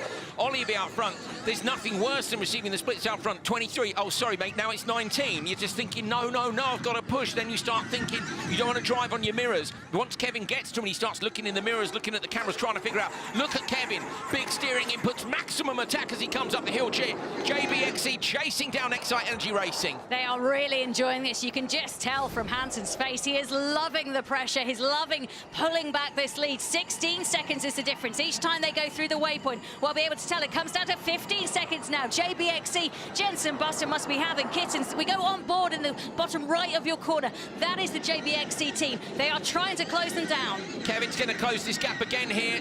Ollie was pretty cautious round by the side of the lake, and as he comes up through this section, I'm pretty confident he's down by another 2 seconds. You could just see the attitude of the car. Ollie was waiting for the grip. Kevin was getting the car by the scruff of the neck and chucking it in. He came sideways out the corner. He was earlier on the gas. 13 seconds of gap. Bennett's got to hold on for this half lap. Yep, he really has, and he's got that team just bearing down on him. A little clip of the flag there. I wonder if they'll get away with that, or if that could be a penalty. Sure. It should be. It will be investigated by the stewards. If you touch a flag, it's investigated. So as Kevin just made a mistake that's going to cost them the place. Wowzers, he must. I don't even know if he'll be aware of the fact that he touched that, but he's got to go and go full maximum attack now. There is no reserve. There's no holding back. There is only one place in the final. At the moment, it'll be Ollie Bennett who could maybe secure there. And I'm pretty sure that JBXE are closing that gap. 10 seconds now is the gap. You're on board now with Bennett, but when we're on board with Hansen, there you can see Hansen's fully got him in his sights now. Watch him back into the hairpin in the classic button-coloured machine on the throttle now on the exit. Kicks up the gravel and the dirt. The gap's down to 8.92 seconds. Kevin's surely going to take some risks here on the river crossings. The team might have told him as well, you've tapped a flag, we need a big margin. He's got to go for it. Now remember, they have hyperdrive available to use. That means they can push a button, they'll get an extra burst of energy. Each of these drivers have to deploy that at some point. Bennett on the nose! Bennett on the nose, big time. Came off far too hard on that. Lights have gone out on the front of the car. It's still running, but he dropped that down way too hard on the nose. Oh, he's doing a big hit there. That is not great for Bennett. Under pressure, a little mistake there. The gap comes down to 6 seconds. They feel it. They know it's there for them. We're waiting to hear from race control if there's any penalty, but at the moment, Hansen's just got to race his socks off. Hansen closing the gap down now. Watch for this jump. How hard's he going to try up here and launch it a bit? It's a fair old leap, maybe not quite Sarrazan's 30,000 feet, but it's a good effort, and the gap now is 4.94, so Bennett will be seeing him. There are the lights. So we're hearing that probably the flag tap he's going to get away with. It does get reported, but we think he's going to get away with the flag tap. Need to knock it down to get the penalty. There's the Ledoux car. Price stranded in it, just watching at the side. She can't do anything more, but she can certainly enjoy the show that's being put on by the Excite Energy Racing team, by JBXC as well. It's hard now for Kevin to close the gap down because there aren't any turns here. This is all just flat chat on the backside of the circuit. So Kevin on his hyperdrive. Ollie, though, the gap's come down very quickly to 5 seconds. Now Ollie's able to maintain it at that. Not long now. There's the hyperdrive. 4 seconds plays out for Kevin Hansen. The gap is still 4.24. Michaela Arlen, Kotlinski, Jensen biting. Oh, they're on tenterhooks in the command centre now waiting. Can Bennett hold on? Will Hansen take a risk at the end of the lap? He's launching in the background. Yeah, closing all the time. You can see the windscreen wipers are on. He's trying to find a way through. He's trying to make this track as short as he possibly can as he tries to hunt down Ollie Bennett. The pressure is on, and he goes, though. He goes wide and manages to do it. Bennett looks like he's slowed down, and it looks like Hansen's managed to make the pass through. Oh, there's a car problem. This is not what they needed. It's exactly what JBXC needed, but disaster for Excite. Someone radio Kevin and tell him to lift. You can come in slowly now. It came. I thought that was an incredible pass on the brakes, but Bennett had slowed down. Wow, oh no, heartbreak for Bennett. Oh, he was out there in the lead, and it just wasn't to be. What a shame for the man. Oh, it's just such a shame. But look, this is the moment. This is the final. This is the crazy race. It has been crazy because Price hasn't managed to get through. That car ground to a halt, and it wasn't going to be for Excite Energy either. This is the team, JBXC, despite a 30-second penalty. Gets through. Hansen delighted. Kotlinski delighted. Jensen Button is overjoyed. The 2009 world champion has a team. He selected Hansen and Arlen Kotlinski, and they are through into the final, claiming the very last place. A 5-car final. Joy for some, disaster for others, and heartbreak. Oh, Bennett gets the car going again, so Ollie Bennett gets the car going, but you could see the joy on Kevin Hansen's face. You look at the Hulk in the car there, screaming and flexing. He was absolutely delighted. You can't help but feel sorry for the others, but just so good to have a route through to the final from the crazy race. They're racing for something. You could see the passion and the emotion, what it meant. Absolutely brilliant. JBXC go through to the final.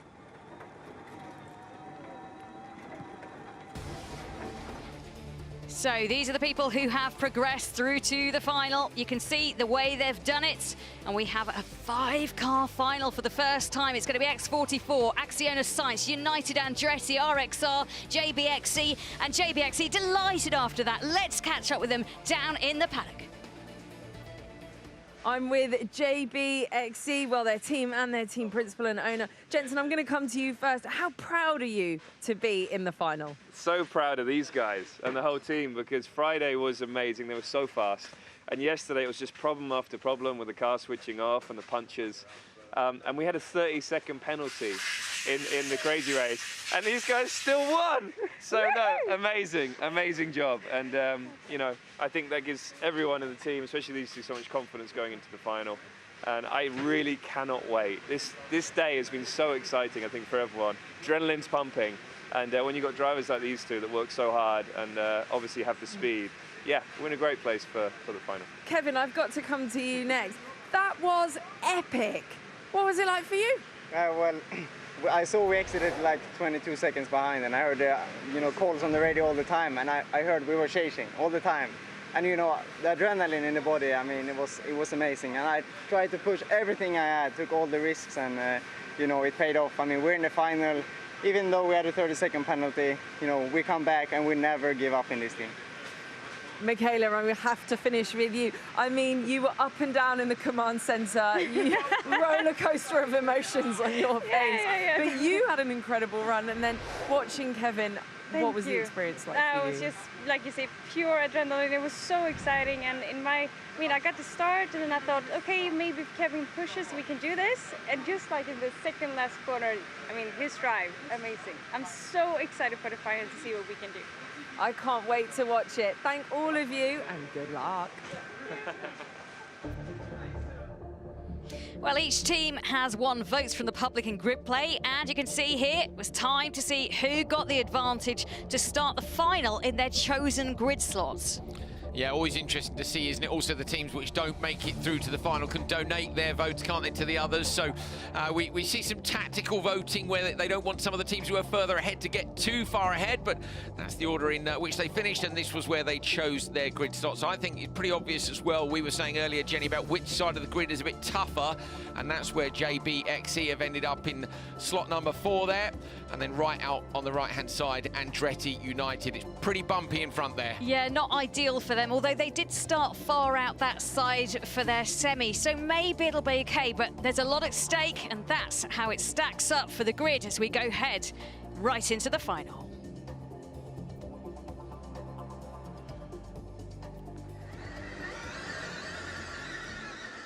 So let's take you for semi-final 1 and a recap of all the action that happened. It was, of course, X44, Veloce and the Acciona Science teams all going for it. The first time 3 cars have been on track, and a revised track as well that they had to tackle. Overnight changes to make their racing better. Yeah, we weren't sure where they'd use their hyperdrive. They ended up using it off the start. We didn't think there'd be any passing up by the lake until Sebastian Loeb said, yes, there will. I'm going to put a wheel in the lake as well. That's what he did. Well within track limits. They only have to pass between the waypoint markers. But this was the moment which everybody was blown away by. Stefan Sarazan launched it up the inside from P3 to P1. 200 meters from the finish line. Yes, he broke the car, but it was a heroic attempt to take the win. But it was X44 and Acciona Science who went through from semi-final 1. Yeah, did all he could, but wasn't good enough. Into the second semi, and it was at Cupra, RXR and Andretti United going for it. And my word, we had some really close battles in the fight to try and win this. Yeah, it was Timmy Hansen passing Johan Kristoffersen. That was on the first lap. And risks taken on the brakes here for Kristoffersen, coming back past him on the braking zone to the switch zone. Yeah, it was unfortunate as well for the Rosberg team because they took down a flag, so they had a 10-second penalty. But look at this move from Munnings. Absolutely crazy great, really impressive. Congratulations to her and the Andretti United team winning their semi-final too.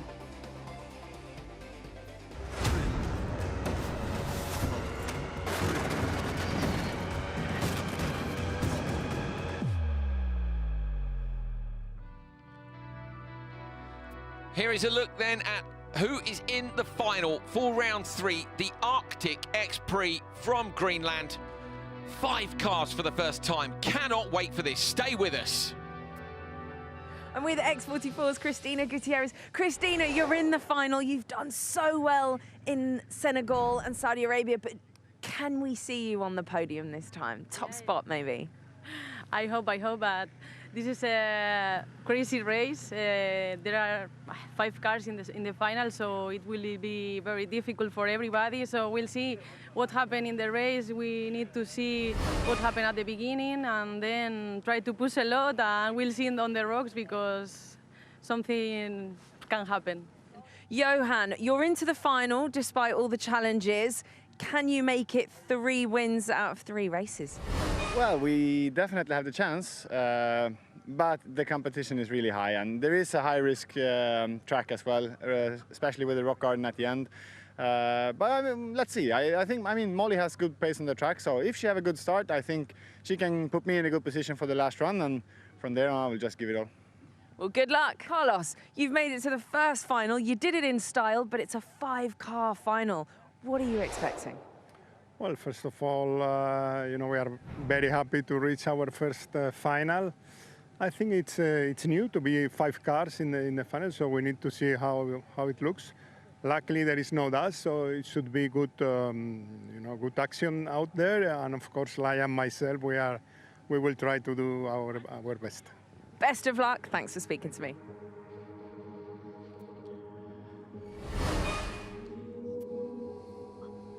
Tension building. So ready for this, and you can see that's how they're lining up. A bird's eye view in the cars with our 5 drivers. Those are the guys who are going to be taking the start line, and the other drivers, a very awkward and uncomfortable watch from the command center where all the action is relayed to them, and they won't miss a moment of the racing until it's time for them to jump in the car. Attention all teams, attention all Extreme E teams. Stand by to start racing at the Arctic X-Prix. The final is about to commence. Initialize your systems and prepare to race. Scott Elkins, race director, giving 1 us minute. all the feels 1 here minute. as we get into this. We know a lot's on the line. We've seen 3-car finals, we've seen a 4-car final. 5 now. There's more than half the field in this race looking for a win. So far, nobody's had a win except for Molly Taylor and Johan Kristoffersen. Rosberg Extreme Racing, they're on the far side of the grid, the far left, far right as you look at it. Some drivers here as well. Leia Sands, of course, in her first final. All to play for. Really is. This is a nervous time for these drivers. You can hear 30 seconds is the count on the clock. Look how far and wide that start line is. My word, this is building beautifully. So, 2 laps. 15 seconds. 1 lap for the male driver, 1 lap for the female driver. For Rosberg X Racing, it's Molly Taylor. X44, Sebastian Loeb. Acciona Sainz, it's Leia Sands. JBXE, Kevin Hansen. Andretti United, Katie Munnings at the wheel for the first stint. There she is. They're all looking for the green light. 5 cars then on the run down to the first corner. What's going to happen here? Far left-hand side of the grid, Andretti United is very bumpy there. Contact already between JBXE, just getting into the rear corner. It looked like Acciona Sainz. Acciona Sainz dropping back. X44 and RXR side by side. The car's bucking up and down. It's so bumpy on the run down here. Sainz is at the absolute back of the squad. The Acciona Sainz car into turn 1 up the inside line. It's Katie Munnings on the far right-hand side. Munnings uses her hyperdrive now, takes the lead. Katie Munnings has taken the lead here. Molly Taylor for RXR coming in, trying to make a pass on the run down towards the first corner. Big braking zone down here now. Up through the middle, Sebastian Loeb for X44. 3 cars wide on the braking zone. Loeb's going to leave it as late as he can, so will Munnings, but it's inside line for Molly Taylor. Surely Taylor can get this from here. JBXE are right there. Acciona Sainz a long way off the back. Now on the brakes. Watch for the wide line and the cutback. Coming around the flag. Loeb runs a little bit deep. Molly Taylor looking 4 cars now into the narrow section. It's going to be Sebastian Loeb who finally gets the whole shot. The exit waypoint. It's contact between JBXE there. Can't quite make the pass, and it's Andretti United who hold on to 3rd. Yeah, absolutely muscled out, but just look at that. The Sainz team haven't used their hyperdrive. That's the special boost of power. They get an extra 4 seconds of power, so they've still got that to come. But, right, at the moment, it is the X44 team out in front. Then it's the RXR team leading the standings. United Andretti are next. Then it's JBXE and the Acciona Sainz team bringing up the rear, but they are so close together. This is a really important section. We've seen passing at the lake before. Can anyone make it stick? Look at JBXE. They're bouncing all over the back of Andretti United. So JBXE may look for a look up the inside here. It's Kevin Hansen will try and pass Katie Munnings where Sebastian Loeb did earlier on today. Not close enough, though, to make that work. He tried, didn't he, up the hill, but he got squeezed out. Now he's stuck in behind. Really, these cars need to do the best they can to catch up with Sebastian Loeb. Make sure they're in a train there behind. Leia Sands only 4.7 back, and as you said, Jenny, can she make up some of that time using hyperdrive? Yeah, we've had so much bad luck, I think it's worth pointing out, for the X44 team. They wanted to come in here great on a Saturday. Sunday, not so good for them. So they're trying to power out in front, really get an advantage. Remember, the first drivers go out, they come in for the switch, and then they'll have to change driver and do another lap of this very challenging, just over 8-kilometre track. And my word, Jenson Button's team are hunting down Andretti United. Both drivers have got to do an absolutely bang-on job here. Kevin Hansen runs the car up over the bushes on both the right and the left-hand side. Gives Katie Munnings a little bit of breathing space. She'll be pleased about that because this next section, Jenny, is where we saw a pass earlier on today. Christina Ciampazonka had a look up the inside and actually managed to make a pass stick into the hairpin. The first one we've seen on the brakes, but he's too far back, so that's good for Katie. Yeah, really is. So at the moment, you can see it's the X44 car. They've taken the turn round at number 16, turn 16, right in front of the Russell Glacier. You can see that at the back of your screen. Just squishes to the left of ours. Next up, it's the Rosberg car as they travel. And they've grown a little bit of a gap, as you can see, just over 2 seconds to the Andretti United team.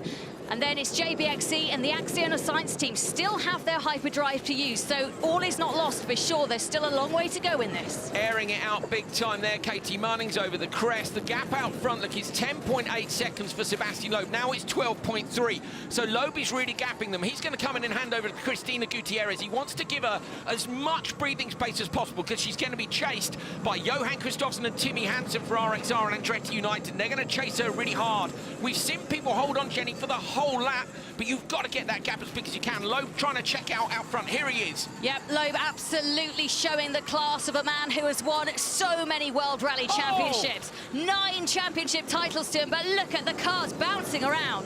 Munnings with an absolutely huge jump in the background. I almost misjudged it. It was really high, nearly landed on nose, got away with it this time, but pushing really, really hard to try and get past Taylor. Managed to pass Taylor on the previous run in the semi-final. Munnings trying to get alongside again. Rear of the car kicks up high. You can see her view across the right-hand side. Molly Taylor going to go late on the brakes and try and defend from them. Katie Munnings is on fire today. She is absolutely pushing this. She knows what she wants. She wants the scalp of Molly Taylor in front of her. Taylor, such a pro when it comes to rally driving, and Munnings really trying to bring it to her. What can she do? She's really trying, but I don't think she's... Look, she's actually closing in on her, isn't she? Amazing. 15 seconds now, the gap between Loeb for X44 and Taylor for RXR. Taylor, of course, is now in that battle with Munnings. That means you're watching your mirrors a little bit. Loeb, look, he's sideways through the left-hander. He's going to come in with a massive gap, as you see. Leia Sands finally uses a hyperdrive out the back, but 11.4 seconds down. That's going to be a big gap for Carlos to try and make up on lap 2. Yeah, that wide shot really gave you an idea of just how impressive the battle is. Loeb out in front, but look, Taylor, Munnings, they're really battling here. And I tell you what, Munnings is really keeping Taylor honest. This is a really difficult section through the rock garden, challenging boulders that we've seen wrecking some of the cars if you take the wrong line. It's about precision and making it work perfectly. Yeah, that was bang on, really precise from Loeb, but committed as well. And now Kevin Hansen is back onto the back of Taylor and Munnings. So Kevin has really closed the gap down. Is anyone going to go for an alternate line? I think not on this lap. I think they'll take it steady. Molly Taylor crosses the rock field successfully, followed by Munnings. Kevin Hansen in the background taking more risk. Munnings got slightly sideways. He should drop back down onto the dirt. They're going to hit to the switch zone now. Yeah, so the cars will speed up and you can make a lot of time on braking. We've seen it already. Loeb looks like he's checking out so far. The switch needs to go right. I tell you what, Hansen is really trying to claw back time, but they'll come into the switch zone. And at the point where the marker denotes, they have to slow down to 30 kilometers per hour. You can see there, actually Taylor goes early, and then behind them, Munnings, she did a good job. Munnings was close there. She was really close. I thought she might collect the back of Taylor, but brilliant job. And she, of course, will have been watching because we saw Kristoffersen make a pass on the braking zone into the switch zone. Not somewhere we'd ever thought we'd see a pass before, but we've not seen such close racing as we're seeing here in Greenland for round 3. Halfway point in the season, X44 in the lead with a decent gap over RXR. Can they take some championship points off them, Jenny? The gap's down to 12 points now. Driver change time. Here we go. Okay, so Sebastian Loeb gets out of the car. He's handing over to Cristina Gutierrez, 30-year-old Spanish driver. Just having a little listen to them. We heard someone say puncture. We heard someone say puncture in the background. Have they got a problem on the X44 machine? They have the rear rights down. The lead has got a rear right puncture. So they can fix it. They have a tyre there. You can see at the back the engineer mechanic just getting the car up on the jacks. They'll have a chance to get back in this, but this is maybe blowing away a lead. They had the lead by such a long place. Rear right puncture. They've got to replace it. We thought his line was good across the rock garden, but maybe it wasn't, Jenny. Maybe he just had a problem. They got the wheel off already. They're waiting for the 45 seconds. Loeb's got the wheel nuts in his hand in the car. She'll be belting herself in. Yeah, a 9-time World Rally Champion becomes a mechanic for the moment as he has to help this stricken team to get back up and running. But this leaves it wide open. 45 seconds the drivers are held for. They have to do a mandatory change. If you go over that time, fair enough, but it looks like the first team is away and it's the Rosberg team. Yeah, RXR out already. Remember that Loeb came in with some 18 seconds up, so this is now lost time, big time for them. He's changed many a wheel in a forest and on a tarmac rally stage under 2 minutes. 3 cars leaving now from the switch zone, super close together. Unbelievable. JBXE hunting down the background. You can see it's going to be Timmy Hansen leading out for Andretti United. Johan Kristoffersen, the last 2 World Rallycross champions, going head-to-head. And behind them, Michaela Arlen-Koplinski going to try and hang on for JBXE. My word, this is going to be close. It's almost like a full restart, isn't it? They're so level at the moment, and you can see the Andretti United team. They've got away well. These two going side by side. I think there's a little bit of contact between the two of them as well. There's so much to make up for Gutierrez and Sainz at the back end of this, but Arlen-Koplinski chasing down the Rosberg team and Cristina Gutierrez out the front. They're only 18 seconds back. 18 seconds back with Sebastian Loeb's team having changed the wheel. Absolutely brilliant. Let's hand over to our commentary box. Lucas de Grassi, Formula E 2017 champion. This is a great battle, isn't it, Lucas?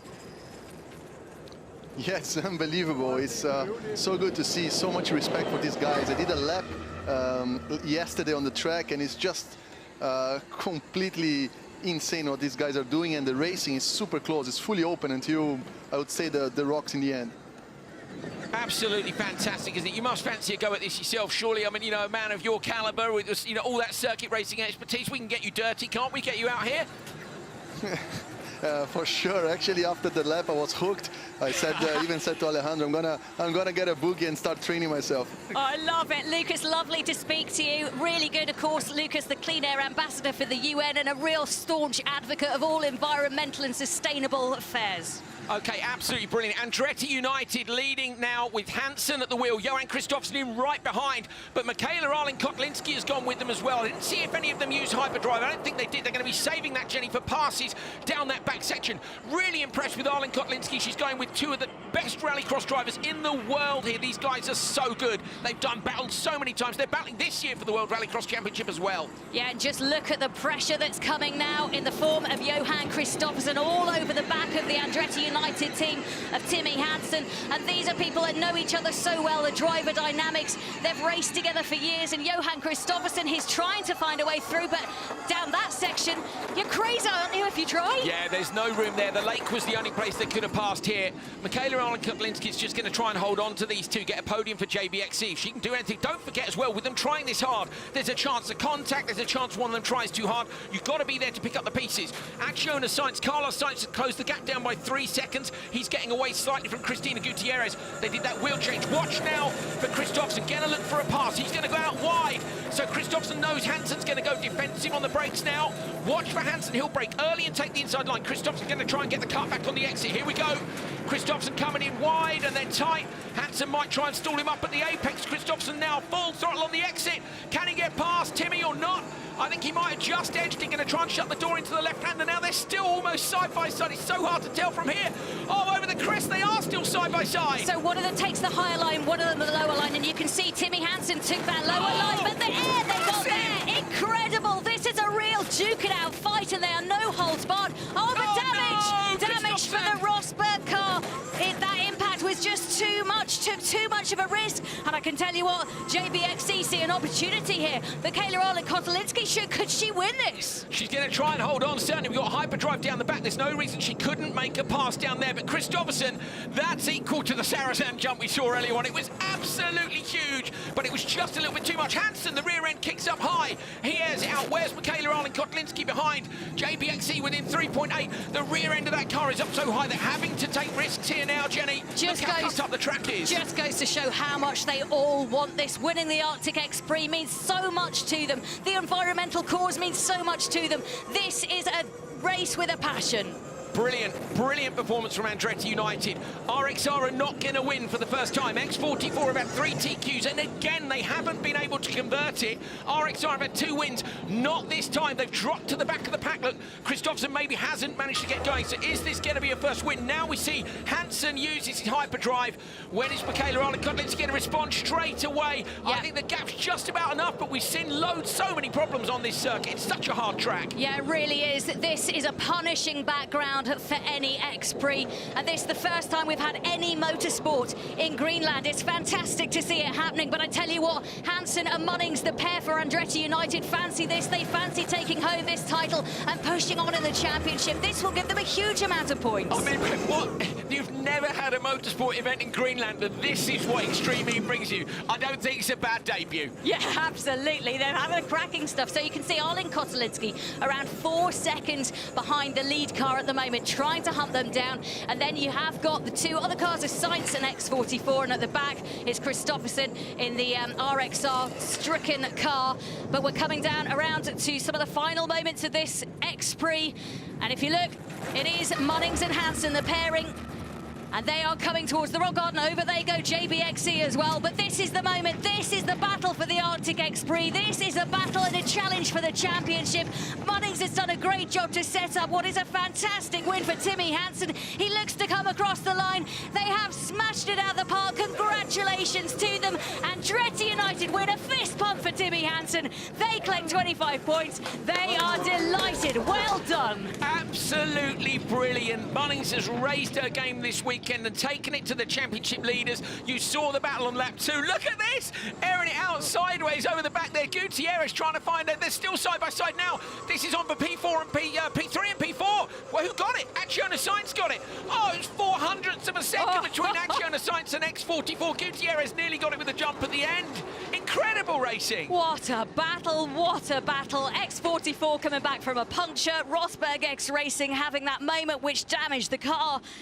But my word. The pass at the hairpin, they were side by side, remember, from the run in, from the exit.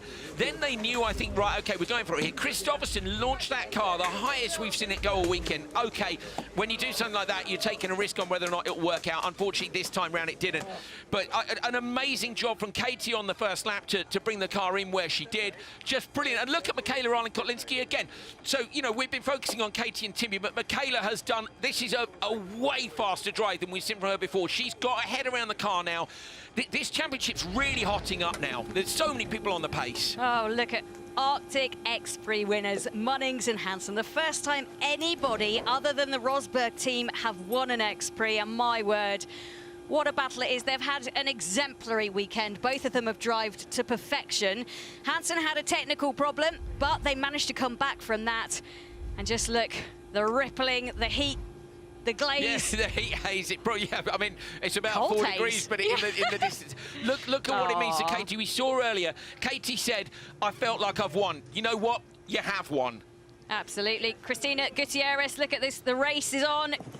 She knew it, but she went outside the marker, actually, Yes, when she she did. came back. So she may well get a penalty for that because she went wide. I thought when she crossed over that final jump, there was an issue because one of them had taken the wrong line. It was a good effort. I think that'll be a 10-second penalty, but she'd lost the position anyway, and it's not going to drop behind Kristoffersen. Is Kristoffersen still out on course? No, I think he's Has he back made it now. back? He's made Yeah. it back, but understandably, disappointment for the championship leaders coming into this weekend.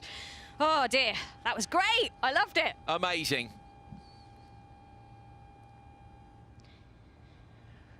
The winners of the Arctic X-Prix, Andretti United, a fantastic drive from Katie Munnings and Timmy Hansen. Second ever winners in Extreme E.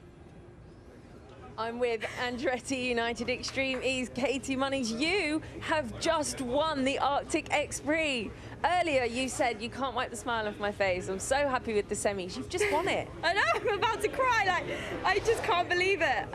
You know, where we were, you know, we stopped on stage in the quali one, and here we are, we won it. And, you know, the pace has been incredible. The team have done such a good job. We worked so hard on this. Timmy's been helping me so much, transferring all his racing skills to me. I'm just, like, absolutely buzzing. I want to go give him a big hug.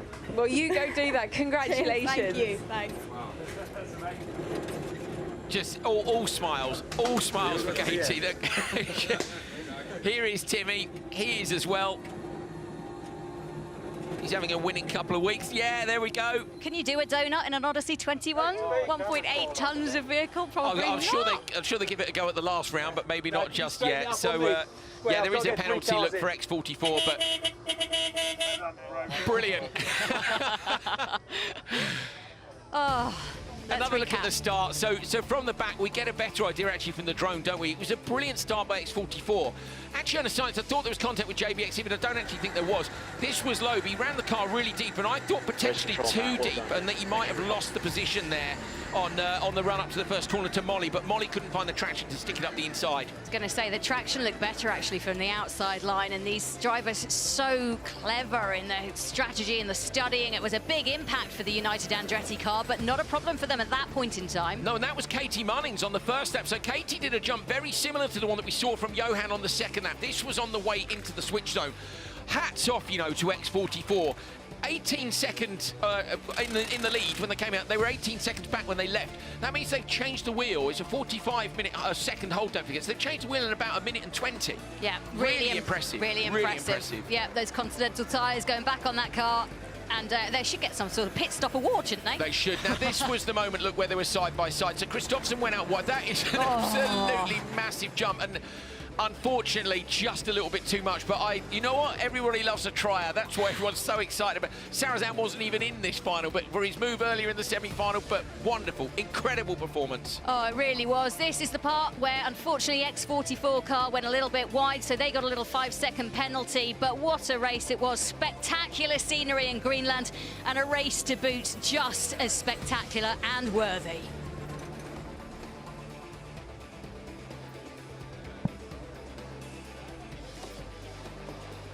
Amazing stuff from Andretti United.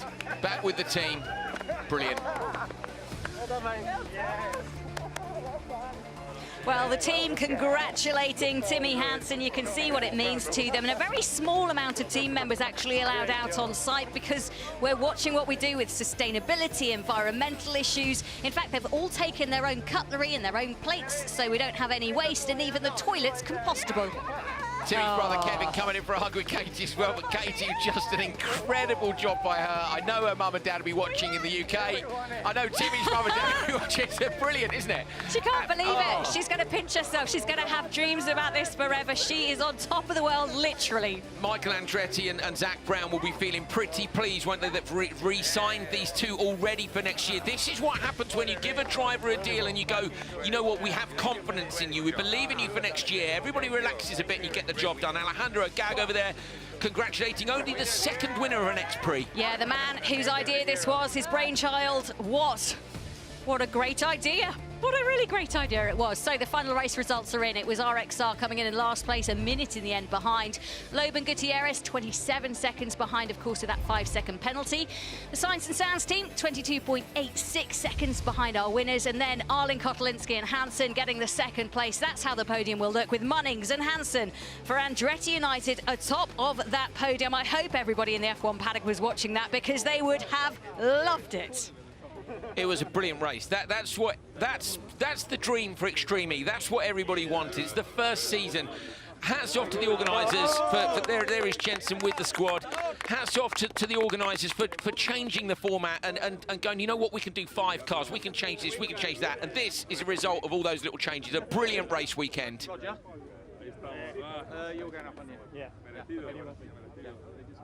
Just see them celebrating, congratulating each other at Sands and Sainz. I'm with Asiana Sainz's Laia Sanz. Laia, your first final, you've made it onto the podium. Yeah, it was not easy for me to manage. My first time that I start with more cars, 5 cars, was not easy. I had not a great start.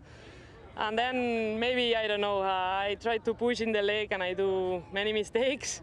But I'm so happy that Carlos managed to get the car to the podium, and it's a great feeling, and thanks to all the Acciona team. Congratulations. Thank you very much. So thinking back, I'm pretty sure that Sainz has taken the wheel of the car in the semi-finals when they've been in the semis. So yeah, that's the first time she's taken a grid start at all, and it was with 5 cars. It's their first final, and they end up on the podium. Yeah, she's done such a good job. I mean, she is so decorated when she comes from a 2-wheel background. In fact, she's got the most world titles of anybody in the field. And that's saying something. Well, exactly, transferring that across to 4 wheels, hugely impressive from the Sainz Acciona team. I'm with JBXE's Kevin Hansen and Michaela Olenkolinski. Guys, congratulations. You've had a challenging day, to put it lightly, and you've come second. Well, what an amazing day, and what a drive for Michaela in there, following Johan and Timmy, one of the 2 best rallycross drivers in the world. I mean, it was an incredible drive. We came from low with a big penalty, fought us way back through the crazy race, and here we are on the podium. We are a great team. Thanks, Kevin. I mean, amazing drives from us. We so deserve this. You're the best teammate. Oh, congratulations, guys. Thank you.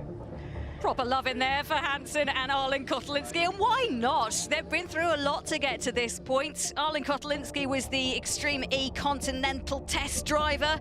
Kevin Hansen has already won the first round of the World Rallycross Championship this year, but this will be very nice. Another taste of being on a podium. It's Timmy Hansen who won the second round, so they've had a great season so far, haven't they? The Hansen family, they really have. They're very much in winning mode at the minute. I'm with Andretti United's Katie Munnings and Timmy Hansen, our Arctic X-Prix winners. Congratulations! first win of the season. Incredible. What a drive Katie did to get us out in the lead from the pit stop. Then a crazy battle with Johan. We both went way above the limit, but we came home as the winner. I cannot believe it. I can't believe we're saying that after the start to the weekend. It's just literally well done to the team. Thank you, team. We've all worked so hard on this. I mean, the semi-final was incredible, but what was going through your mind on that last little drive there on the final? Winning. I couldn't watch. I was facing the wall. I couldn't watch it. I saw your face, Katie, and I mean, it was a roller coaster of emotions in that command centre. I know what he's like, though. This is the problem. I can't watch. I know how he drives. Well, listen, how are you going to celebrate? How are we going to celebrate? We're going to have a few beers on the boat tonight. Yeah, it's going to be good. Brilliant. Congratulations. Well deserved. Thank you. Thank you.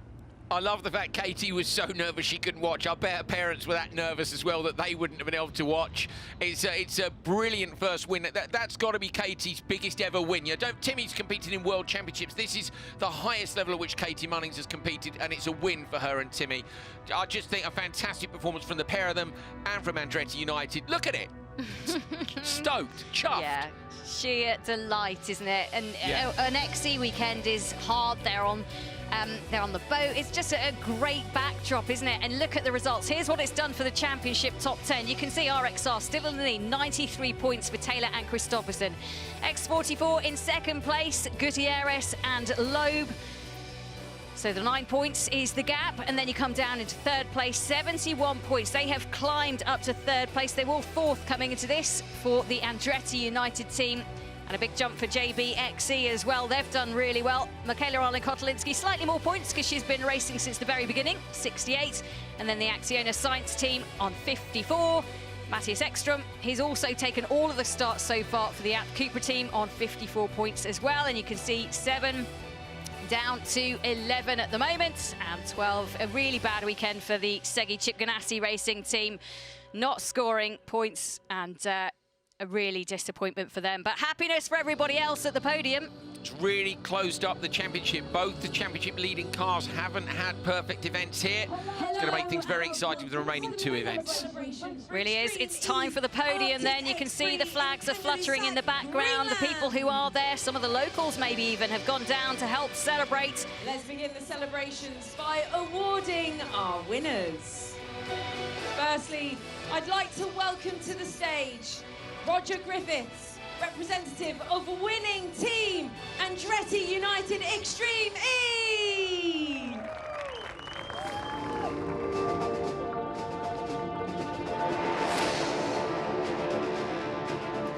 And in third place, Laia Sanz and Carlos Sainz from team Acciona Science XE.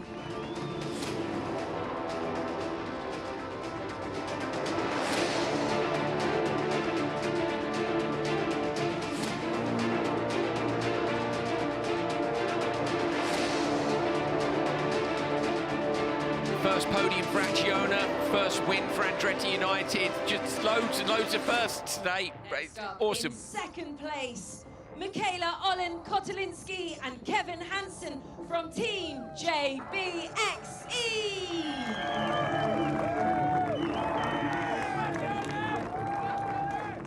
Team actually admitting that it was pretty difficult for Jenson Button to be watching. He's not a big fan of being out of the car. A huge congratulations to our Arctic X-Prix winners, Katie Munnings and Timmy Hansen from Team Andretti United Extreme E. Fantastic.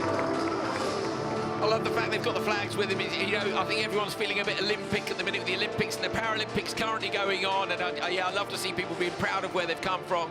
Hugs for team managers. Amazing. National anthem.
Star Spangled Banner ringing out around the Arctic. Will now present the trophies. And the trophies now being presented.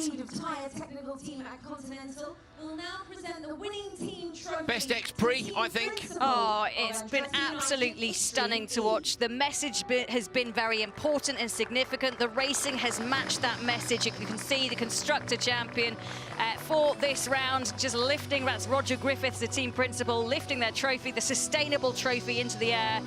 And yeah, it's been a brilliant X-Prix. We've had some great racing throughout. Changes to the format have been amazing. Everyone had that chance to make it through. Remember that JBXC went and won the crazy race to give themselves the chance of being in there. 30-second penalty for using an extra tyre. There they are up on the podium. First ever podium for Carlos Sainz and Leia Sanz with Acciona sights, and a first ever win for Andretti United. Just a wonderful weekend of racing. I think the quality of the field speaks out, doesn't it, really? The teamwork is brilliant. And now it's time for them to celebrate. The champagne will flow. Oh, this has been a brilliant race weekend. Absolutely fantastic. Halfway through the season for Extreme E, the Arctic X-Prix was absolutely wonderful. And we will see you next time out in Sardinia. Thanks for watching.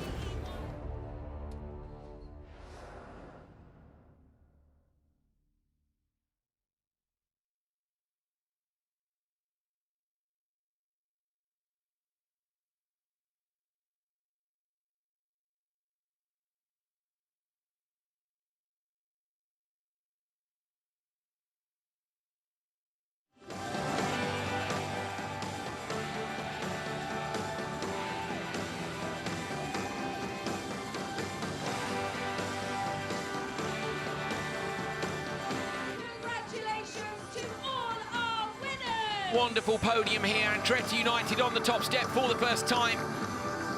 Timmy Hansen and Katie Munnings. P2 to Kevin Hansen and Michaela Arling-Kotlinski for JBXE.